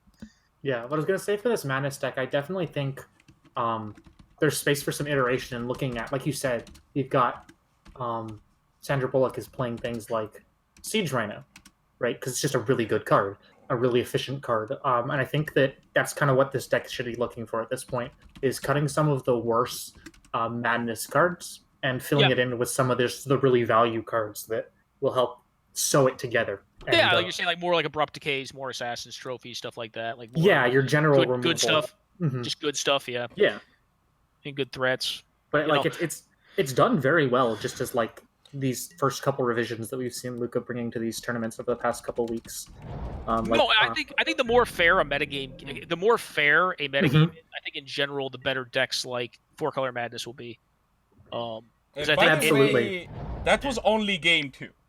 Yeah. Here it's at 1-1. This is a cool matchup because I mean, like you have like the value deck versus the tempo deck. This is a great start, by the way. The value deck versus the tempo deck, and like I think it's a very interesting matchup because the game does not favor bow ties. Oh, hello there, Hex Drinker. That card is amazing. That card is amazingly good. That's like a kill on sight card. It is a busted 1-mana card. But yeah, like Luca, we've seen as well have trouble, like you said, with those faster decks. I beat him with Academy. You don't beat combo with last week on a Moldafor just because I hit Twist or Narset, and got lucky there. Or Panth was just fast enough to get under Luca's value. I don't think it's a matter of necessarily fast decks as much as an interactive decks. Like, if it's just a matter of aggro, I think that Ruha is a little bit more set up to deal with like an opponent that is just trying to aggro them out or... yeah. Luca's running a lot of creatures, which makes dealing with fast creature decks easier, but it's those fast combo decks. Yeah. But he's not playing against a fast combo decks here. Both Isis on Sorenson, so... Yeah. I'm just wondering, I also don't, I don't know his list off the top of my head. I'm wondering, is he running things like the Thoughtseize, right? I don't even know if he's on Inquisition. I would assume he probably is because it's probably some value to actually target yourself with that stuff sometimes. Yeah, exactly. Like I think that those lists are actually a little better than they normally are for him. Abrupt Decays as well, like you said, Assassin's Trophies. Like I think there's room for I mean, there's always room, but those cards should definitely be in there. Well, I haven't seen the list either, man. Like, I don't know if those cards need to be in there. I mean, they're good cards. They definitely don't help you against what you're bad against, which is, like we were talking about, hard combo. Like, I'm not really a huge fan of Abrupt Decay and Assassin's Trophy against Storm, for instance. Yeah. I mean, it can be relevant to, like, get their, like, Signet or their, like, Talisman or whatever they play, their Monkey's Paw. But it's probably not, in general going to be that good. So, I don't know. I mean, like, there's a couple arguments to it. Like, you either go faster or... either go faster or you put in the disruption, right? I think this deck, like you said, can make a good use of that disruption suite. Like, worst case, it can act as a weird ritual. Mm-hmm. So there's a counter spell up right now. Otherwise, the mana would be put in. So stuff going on with these So okay, he's playing Thoughtseize Inquisition of Kozilek. He's not playing him to Turk. Yeah. for mana reasons, more likely. Probably has collective brutality is likely in there. Collective brutality. I don't see collective brutality, which seems odd. Yeah, the card works pretty well with his deck, so I would probably try to run that. Might be a budget consideration. Maybe, yeah, it could be. But then he is playing some pretty spicy removal spells, including but not limited to Violent Eruption. Yep. Lightning X, of course. Lightning X is pretty awesome. Yeah, there's the 2 mana one that red and X deal X damage divided as you choose them on any targets. That's Violent Eruption. He's playing Forester, which is kind of spicy. So what do we think's going on here? We didn't counter a spell, and we did not fire up the Treetop Village to block, and we did not pump the Hydra, the Hex Drinker, the snake. So I'm wondering what's going on here. I think in general you want to counter spell of some sort. Well, he just tapped double blue there, so likely not. And he didn't counter the Wharf Infiltrator, which I think in general you probably just do for value, right? Yeah. So what do we have here? I don't know what's going on. I'm a little confused. Time conservation, maybe. He's got 5. He's got more time than his opponent. He's fine. Yeah, I don't know what's up. Yeah, I don't know. Tapping both islands here too kind of just sends a lot of information to your opponent. Yeah, so unless they're holding up a pump spell, but I don't know. I also definitely like to get this Hex Drinker to 4 at least if you can, right? Because that just lets you tap out. Because Hex Drinker, once you're at 3, you can tap out on your turn with impunity, and just start. They could be casting a bunch of spells, and they don't want to put the mana into Hex Drinker right now because they have some other stuff they want to do. Because Hex Drinker will get bounced by the thing in the ice, even if it has protection from everything. Well, I think definitely this turn though you pump it to 4. Right? Like, you have to bump it to 4 here if you're not doing anything. Because then on your turn, you just tap out and kill them. They're at 6. Or they're at 5. Really interesting synergy that's going on in this matchup. Wharf Infiltrator is actually a whore, and it makes Eldrazi whores. I know this because I've actually played these 2 cards in a deck, which is random information, yeah. All right, so this is not a great card against the thing in the ice, but we'll see. I mean, 6 cards in hand's a ton. They did just gain 2 life. So... yeah. They're not dead this turn. By the way, we were talking about this card earlier. No, and of course there's something unbelievably spicy that is in his pile of discard spell. He's playing Psychotic Episode. Okay, so, I mean, if you boot up this Treetop Village... No, I think what we're going to see is we're going to see a thing in the ice get flipped into a pump spell. That's kind of my gut. Because he hasn't been doing anything, so I think he probably has a barrage of very efficient spells. I could be wrong, though. He has 7 cards in hand. Yeah, I don't... Search for his content is a weird one to have in Sorenson, too. I haven't seen that one before. Sorenson. Yeah, no, that's not a one used to video. I definitely want to see, just put... I don't know why you're not putting a 4th mana into this Hex Drinker. I mean... I don't know. Right? Get it to level 4. There's got to be a reason why. I don't know what it is right now. I'm confused by it as well. Because like everything that I've considered like would make sense based on their lines of play just hasn't added up yet. So I don't know. I obviously don't know. Like the tapping on the islands kind of felt like he was trying to trap, and like he probably had a bunch of efficient pitch cards or something like that. But I just don't know, man. No clue. And Luca is attacking for 9. Yeah, and he could have like a fiery temper or something to finish the game off. One of the zombies is gonna get blocked. The Sorenson deck has 7 cards in hand, which is just a ton. I mean, yeah, I don't know. I don't know what's. So he's gonna put a whore into play. You know what he could have? He could have Avacin's Judgment to finish. There's a lot of things Luca can have as Bowties gets low, and like Bowties has had a chance to close this game out for a little while. So I don't know. We'll have to ask afterwards. It's quite possible they have something in hand that changes their math, but. What are they targeting with this? They're targeting the horror account. Mm-hmm. Like maybe they have 2 cheap pump spells here, right? Double grain up makes me think. If they had 2, but if they had 2 pump spells, guys, and this Vapor Snag, they could have flipped the thing in the ice and just won the game last turn. So they would have done. So that doesn't make sense to me either. Like all these things we're talking about, like I just don't know. Like I'd have to see their hand. It's beyond my reckoning. Finishes off the thing in the ice. And they haven't maybe been making land drops, so. I mean, they're still Veil of Summer. dead, right? If he makes a land drop, he's still dead because he gives protection to everything to the snake. All right, Veil of Summer. All right, this game. Yes.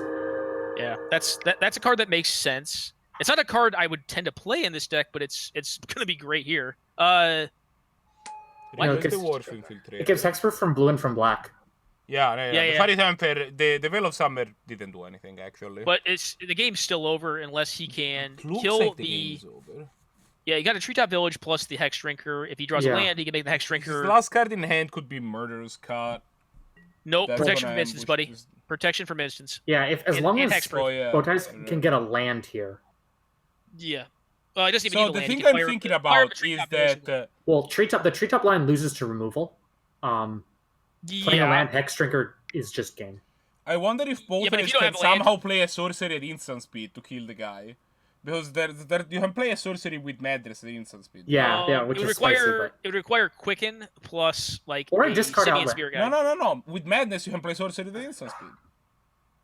Sure, but how's he going to discard with one card in hand? Well, okay. It requires more than one card. Yeah, All right. Anyway, no, so that Merfolk part's Trickster, true. Merfolk Trickster gets him here. This game was interesting. Maybe he was really big on the Veil of Summer just to leave it up to protect what he had going on. That could make sense. Yeah, but Loha's removal is mostly red, which is kind of a bummer in a Veil of Summer deck, you know. Yeah. It could have also been that like Bowties was playing in a way like to minimize. Maybe he felt his hand and his board position was so far ahead that he was playing in a way to minimize blowouts, as opposed to ending the game faster. That could very well be a thing because it felt like they could have flipped the thing in the ice in 1 turn and a half to 2 turns sooner, based on how the game played out. But I don't know. Like I again, I'd have to see it. It was an interesting game, and I always think those mid-range verse tempo games are like some of the best Magic you get in Canadian Highlander. I'm a huge fan of them. You can definitely like analyze them to death, and it feels like there's always a line for both decks to take, so it does lead to some good interactive Magic. Well, we have any more games to check out right now, man? Yeah, well, I'm posting round 3. No, I mean this round is over. I'm about to post round 3. We have a finals. This is exciting as usual. Who we have playing in the finals, man? Arakasi versus Wyjete. Okay, so we have blue-black versus what was Wyjete on again? See on Abzan. Abzan lands mid-range. So kind of like a tempo / blue-black mid-range deck versus lands mid-range. I think this will be an interesting game too. I think it's really going to come down to how fast Arakasi can get out the gate, establish a basis of establish a threat, and then protect the threat. I don't think it's going to be too easy to play draw go all day with the Abzan deck, but that's also a possibility as well. I'm going to take a quick leave of absence, guys, and I will be back momentarily. All right, yeah. I'll be setting up the hand cams and stuff, and cool. I'm just going to take a quick 5-minute restroom break. Yeah. I'll be right back. We'll be here when you come back.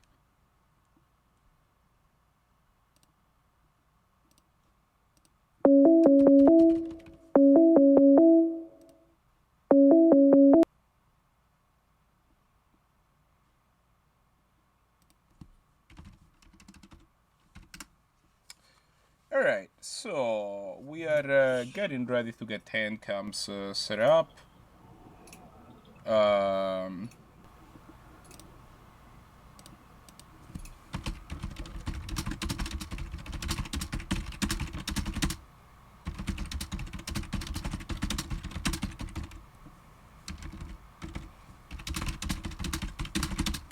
I'm explaining how hand cams work to Arakasi since this is his first time on coverage. And then we should be good to go.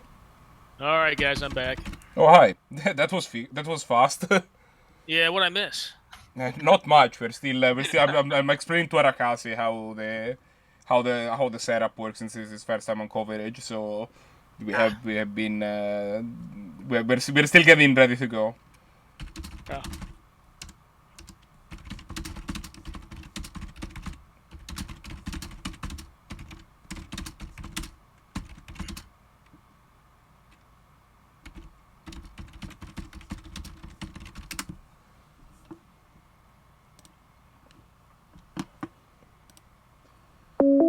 And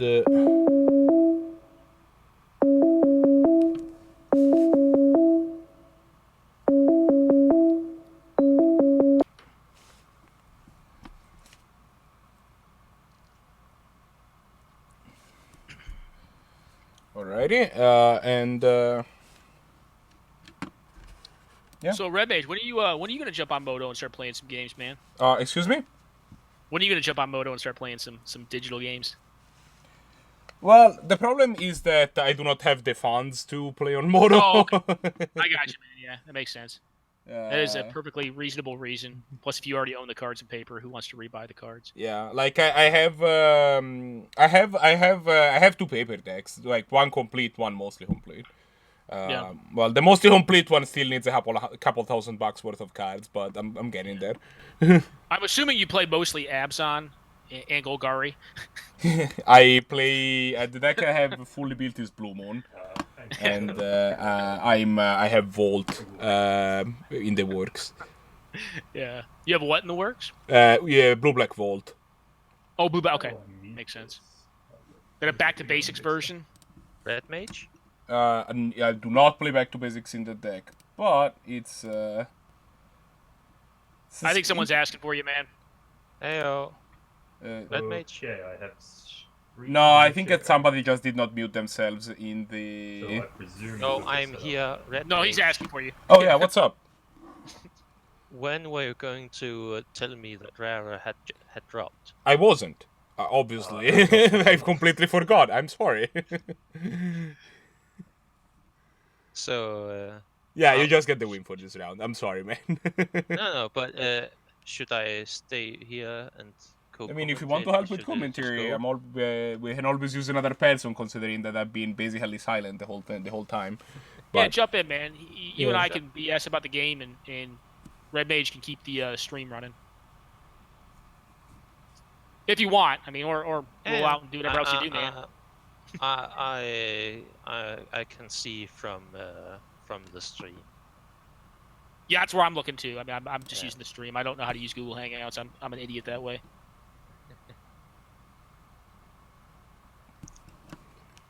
we had somebody else join into the. Yeah, and I like their moto name, RDFTW. Red Deck Fuck the World. I love it. I think it's Red Deck for the win, but you know. Oh, maybe. I mean, I play blue, so I mean, like, you have to appreciate my interpretation of the facts there. Yeah. All right. But, they finally got it together. Oh, what is Arakasi? Is that Steel Overseer? Actually, TRM, have I ever played a blue deck in this event? I don't know. I don't think I ever have. I think I've only played white decks and black decks. What were you saying, Araxi? Oh, are we good to go? Oh yeah, we're good to go. Okay. Do you want to wait and get the hand cam set up? No, we can go. I'm gonna have the hand cam set up. Okay. Currently. Cool. Well, hopefully both players keep a 7-card hand. We get some good games of Magic. Not always a promise. Is Arakasi actually up a game, or is that just the old template? No. I'm from. I was like, we're really late.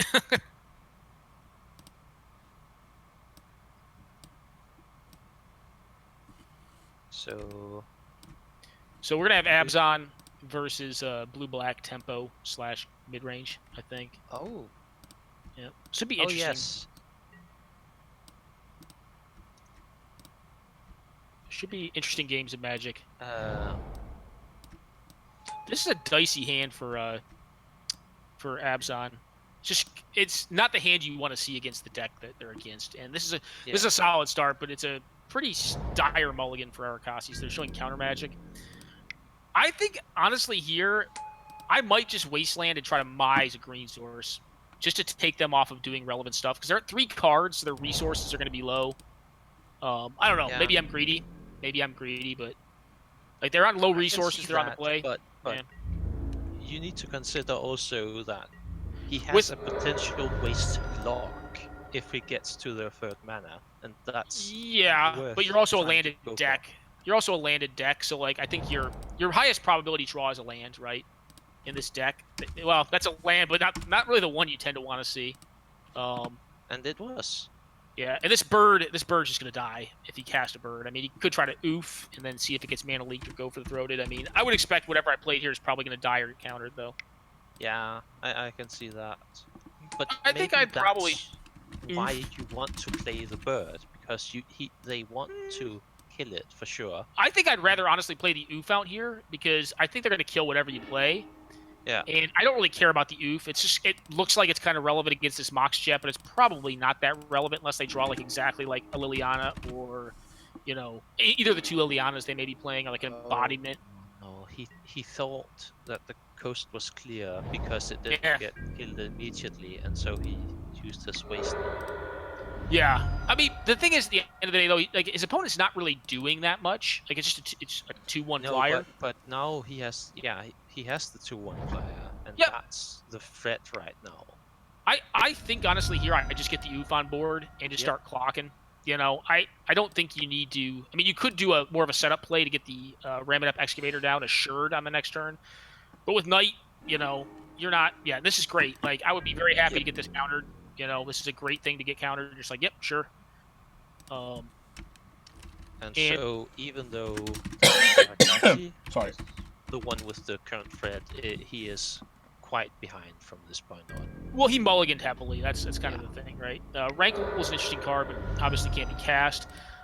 Best draw in Wyjet's deck's probably Urborg here, I would guess. So you could just like Liliana, just get him. Well, that's certainly no Urborg. Oh, I guess here you play out your land and say go. Yeah. Not much else you can do, and you know if he knows his hand, he's certainly hoping that the Rankle does not. Well, this is his land drops. He can cast his Rankle. And so next turn, would you go for the Knight or the Ram?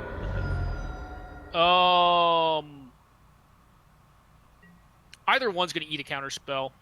I think. Yeah, I think Knight. I like getting eaten better.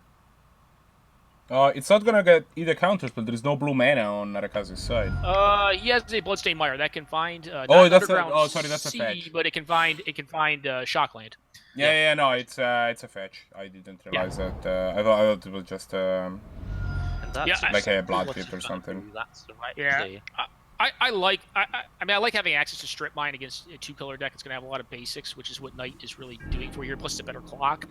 But the Excavator, if his opponent misses another land drop here, is probably just going to take him off of doing much for a while. At the same time, like he doesn't have a fetch land. A Daze is a big pickup because he's not going to be incentivized to play a land pre-cast here. Yeah. So that's a nice pickup. Tainted Pact is a card that cannot be cast.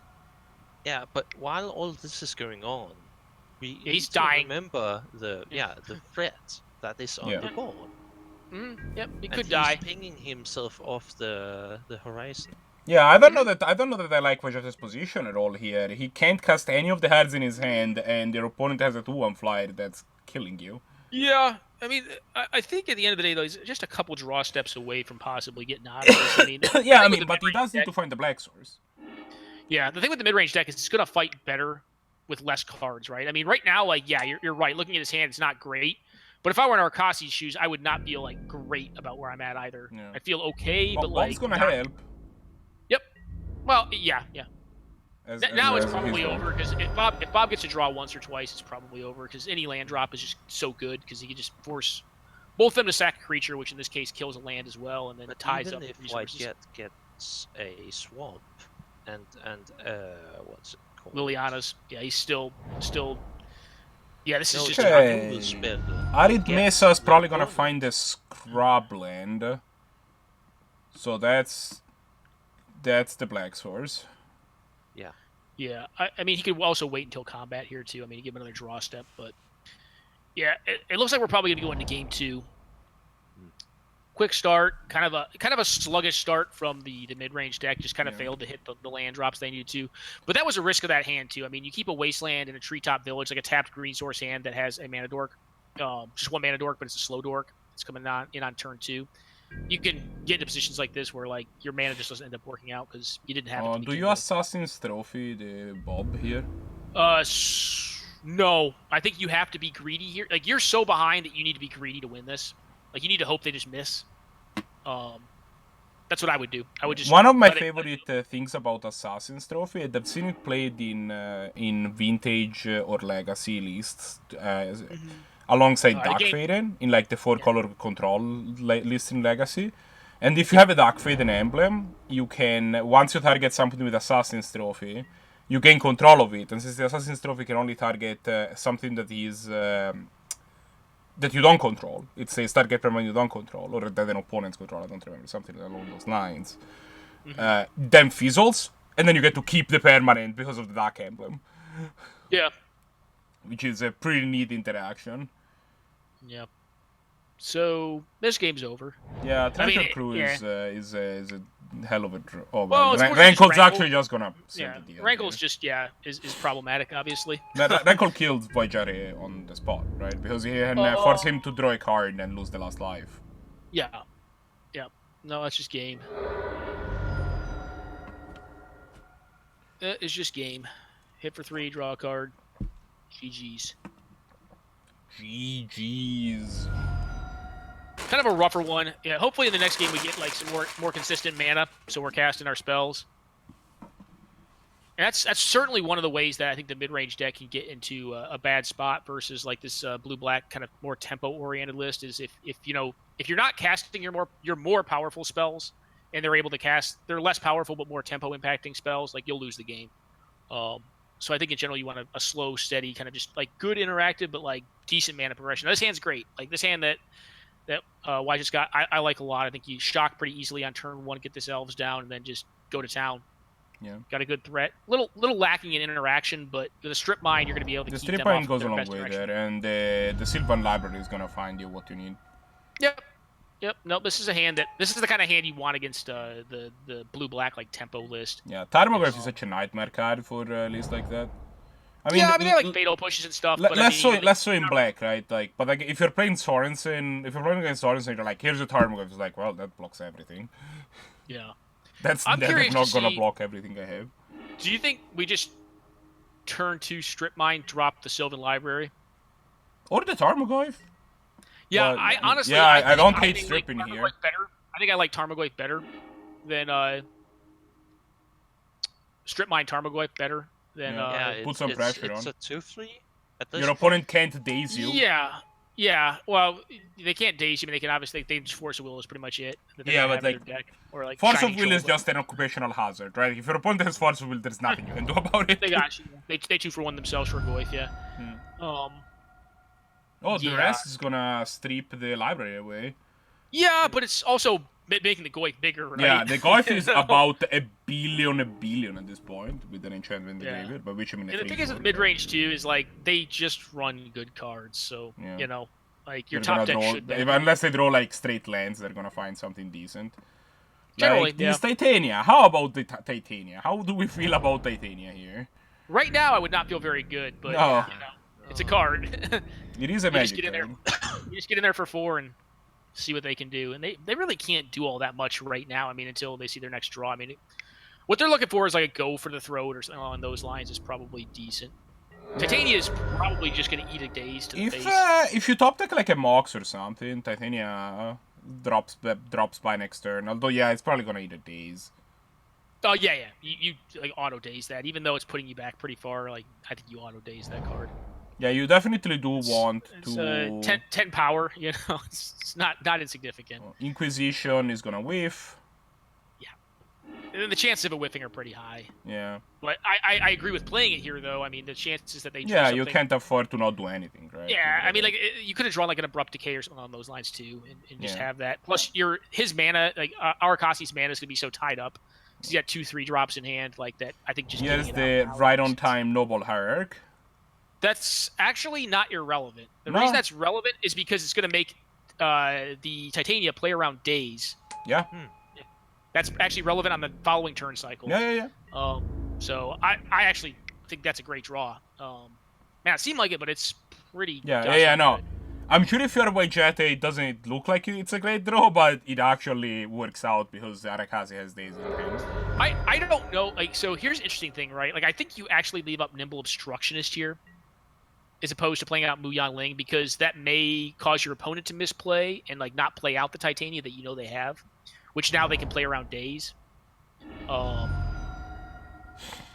you might as well Liliana and just get rid of one of the things, but it's gonna die. And then you get to days the Titania. Yeah, everything is coming up. Well, the Titania, I guess we'll see what they do with the Titania. I mean, the Liliana is still going to die here, right? And then it's going to pump the Goyf up to a 4/5 on its own.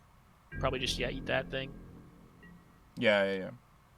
So the Goyf is going to be a 5/6 after the Liliana dies. Yeah. Yep. Feral The other push thing is, ain't bad. Wyjete also knows like what they also know they know what they have. It will be bigger. It will be a 6/7 if the Titania gets dazed. Oh, there is because no. Why? There is a creature in the barrel. There is a creature in the graveyard already. Oh, but there is no instant. You're right. Correct. There is no instant, so it is So going to become. it will be a 6/7. Yep. So now he's That's basically drawing one tick off the biggest it can be. There's an argument. Now, 6, There's 7. a legit. Yeah, 6/7 after. There's a legit argument to just attacking face here. In fact, that's what he did. Yeah. Oh. Arakasi on a 0 turn clock. He's like, yeah, I killed my F. I don't care. Now, what's going to be interesting is if he plays out, if he has the ability to lose a creature or like draws a fetch land and tries to fatal push this Nimble Obstructionist, he can get misdirected on the fatal push back to the Goyf, which is a pretty huge beating. Yeah. I think the median line here is to play out the Muyan Ling and shrink. Shrink the Goyf down to 1, and then you have... Yeah, and then just get hit to 2, and then it makes the Night's Whisper uncastable. Yeah, but Muyan Ling gets to make a bird next turn. Yeah, and then you try to fatal push that and get blown out by the misdirection. Yeah. This is actually quite close. Yeah, it's gonna be close. I mean, again. Well, It's I mean, like, Wyjete, the thing that makes it less close is that Wyjete is at 8 in life, so even if this aggressive line doesn't work, your life total doesn't matter in this matchup, man, that much. I don't really think it does. I think that's. I think it's gonna change real quick, if it does. If he's able to deal with the cards and then just like leave up some interaction, like this should be both. Yeah, I mean, my point is that because his life is high, he's probably gonna have like 2, even if. Stuff happens. Still gonna have like 2 or 3 turns to top like a way to deal the last. What do you guys think of hitting Muyan Ling for 1 there, so that it has to die to make a 4/4? I don't hate it. Yeah. So we're gonna tap a land here, which this actually takes them off of Nimble Obstructionist, which is probably not hugely relevant. No, he can flash in the Nimble Obstructionist during the upkeep. Well, yeah, but if he does, then he's off of Misdirection, which is not irrelevant. You get the draw step to peel a blue card. Yeah. But this might just be what Wyjete needs to get back in this. Yeah, hopefully he doesn't cast that Fatal Push. He's thinking about that Fatal Push. You have not lost a permanent, so 3 CMC card is not going to do it here. Fatal Push can target Nimble Obstructionist. It just will not do anything. Correct. Yes, it most certainly can target it. Be interested to see if they deal. They're gonna make a 4/4, which this can be blown up. What do they do at this with point the misdirection is not live, so you can fatal push the bird with no fear of reprisal. Knowing they run it in their deck, like I would probably fall into getting blown out by misdirection there. I think it's the right play. How about this him to do that? Okay. That's gonna stop you from getting blown up by everything. I think once you start playing around misdirection that hard, like as opposed to winning the game, you lose the game to a lot more stuff. So I mean, I would. Oh, I mean, but you're not supposed to be playing around misdirection. But my point is that like misdirection is not up anyway. So. No, it's not. Plus, his him to Hurak is probably gonna clear it from the hand. Liliana's gonna be able to buy him an additional turn, though, right? Because it gets back the Nimble Obstructionist after it blocks the Goyf here to stay alive.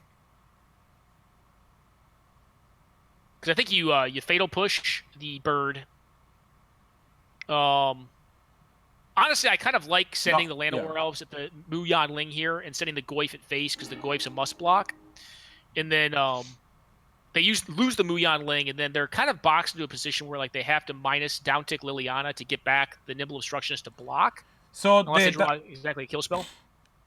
Yeah, I guess, but okay. So the thing I was thinking about is that if you do that, then you end up in this position where, like, your opponent being at 1 is relevant because it means that both of your threats are always lethal. But if the Muyan Ling dies, the Goyf is gonna go back to being a 3/5. Well, exactly. The Muyan Ling makes the instead of a 1/5, so which already buys you an additional turn, right? The Muyan Ling plus the Liliana makes Liliana plus Muyan Ling turns Goyf into a 1-power attacker, which is, it's the same thing. Yeah, except they have one less resource, right? But he went face, and that there is also merits here. There are merits to it. Yeah, I mean, it turns off like fetch lands, but fetch lands are dead draws anyways at this point, I think, right? Yeah. So. Drana. Drana's a blocker. Drana is a blocker. That blocks. But it only blocks one thing out of the two that. Yeah, but they just kill the land. Then just kill the elf, yeah. Yeah. Ah, yeah, sure. Yeah, so I mean, I still like getting rid of the Muyanling here. I think that was, we'll see how it plays out. I mean, like they're at 1 life, so I mean, like a lot can happen. They can't rankle draw anymore.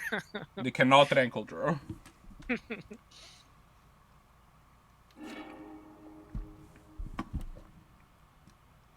Oh, hey, Freddy. What's up? This Liliana also ultimates next turn. Oh. Yep. Yeah. I mean, like any removal spell is game over. Yeah. But How we'll about see. these planes? Siege or Rhinoceros? You get one to pull. Collective Brutality would do it. Yeah, there's quite a few things. I mean, so you ship it face and eat their Drana, and then you're planning on eating a Liliana. Emblem to the face, which sucks, but what are you gonna do? Plus, if I were in Arakasi shoes, I'd probably just downtick to make a 4/4 flyer to end the game faster, because I think the more draw steps that Wyjete gets, the worse position you're in. So I think you ultimate the Liliana, get rid of the Muyanling, make a 4/4, and then just start trying to kill him quickly.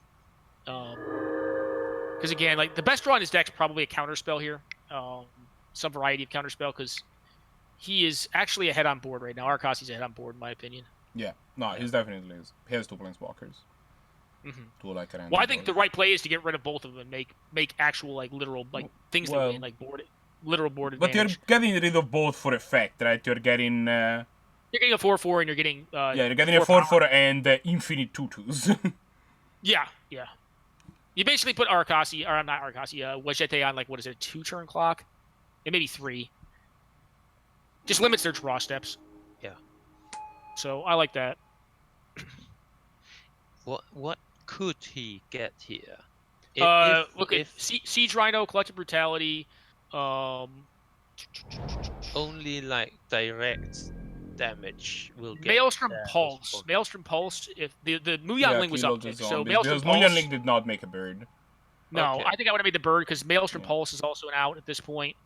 Something that gives -2/-2 to all creatures. Certainly not Razor Verificate, which was yeah, Toxic Deluge would do it too. T-Del would kill this turn. But it looks like it's just going to be lands. Yep.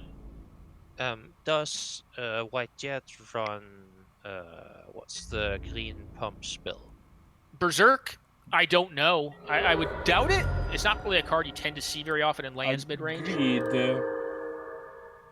But you could run it. I mean, it's a good card. It's a powerful Magic card. Just not one that I would expect. I'll double check, but I would not be. I would be shocked. I would be highly shocked. I would be highly shocked if they're running Berserk in Abzan lands. You don't normally run Berserk next to there's Mox Diamond, Mox Diamond F. I don't think it matters all that much here. All right, so the cards that still get him out of this are Toxic Deluge to still win the game because you can Deluge for 4, shrink the Goyf down to a 2-power attacker and win the game that way. Pulse obviously does not do it any longer.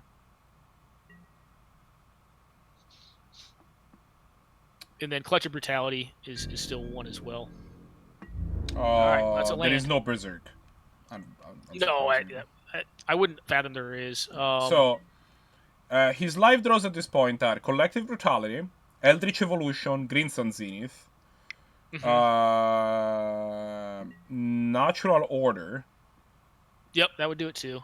Do you have a Demonic Tutor in the deck? He does not, but he has Vampiric Tutor, Tainted Pact. Vamp's not going to do it. Tainted Pact would do it. Eladamri's Call would do it if he has enough mana. So he actually has quite a few draws. Like, I mean, Abzan I don't think is just dead to this board position, but it's not looking great. Not looking too hot. I do not see a Maelstrom Pulse. Oh, That's interesting. Normally, that's a card I tend to enjoy in those style of decks because you're a little more on the controlling Obviously, literal actual Siege Rhino will get there. All right, that's game, guys. That's a land. That's like the 4th or 5th land in a row. It's gonna be the end, unfortunately. in the first game though. Is this the first game or second game? I think we had a first game and they lost it pretty fast. I think this is game 2, It's game and 2. I did not update Yeah, the thing. they died to the Mull the Forks. It had fast mana. And they had the Treetop Village. Yeah, it just wasn't updated on the. Yeah. No, that's on me. Sorry. Yeah, I think that's Arakasi wins 2-0. Yeah. Yep. Good job, Arakasi. That's Thank you. his. That sort of has his first showing here at the 10th point, if I remember correctly, and he got away with a win. So good job. Rio 6-0, in fact. Oh, nice. Yeah. All right, so we've got Blue-Green Sorenson versus Academy. It looks like Academy has kind of gotten near beyond the point of control here. It just is. This game's probably not winnable.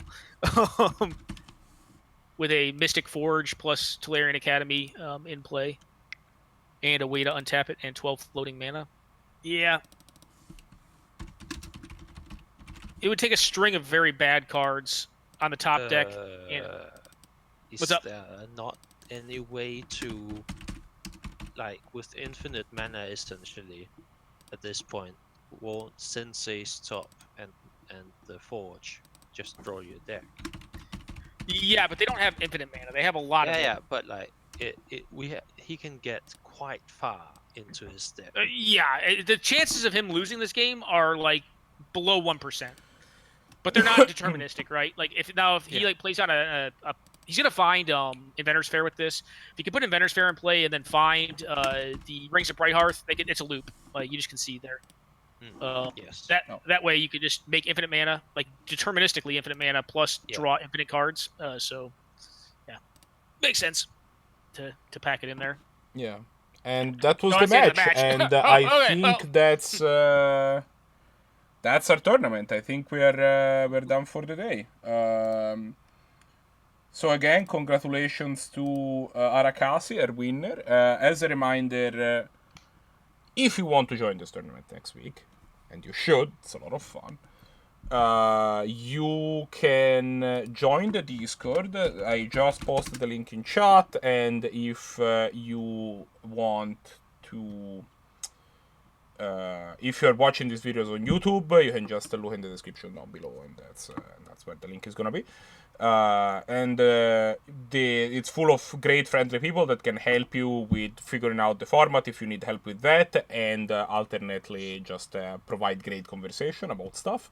And then after that, you just take a look out, and I'll post an announcement with the instructions to sign up. Usually about Wednesdays. We play every Sunday at 9 p.m. Pacific. Which is noon Eastern or 6 p.m. Central Europe, I want to say. If alternatively, if you want to just fill the poll to sign up, fill the sign up form right now and get ready to get in for next week, well, there's a link for that in chat as well. Join us next week if you want. Otherwise, just be here and watch the tournament again. We're live every week that we can. Next week might be a little dicey because I'm not gonna be around, so I'm gonna see if one of my other co-hosts can pick up the tech side of things. Yeah, don't ask me because I have like no technical acumen for running streams. I think we might have Elohun back because he was supposed to. I know that he was moving in for college at the end of September, and then he had, a few weeks to stop. But I think it might be about the time that he should be back into the swing of things. So we'll see if that happens. But either way, I'm gonna go ahead and cut out, man. Thank you very much for having me. No problem. Thank you for filling in for commentary. I am. I'm gonna end the stream. Thanks everybody that watched. Thanks our players and thanks our viewers. I will talk to all of you next week. Goodbye.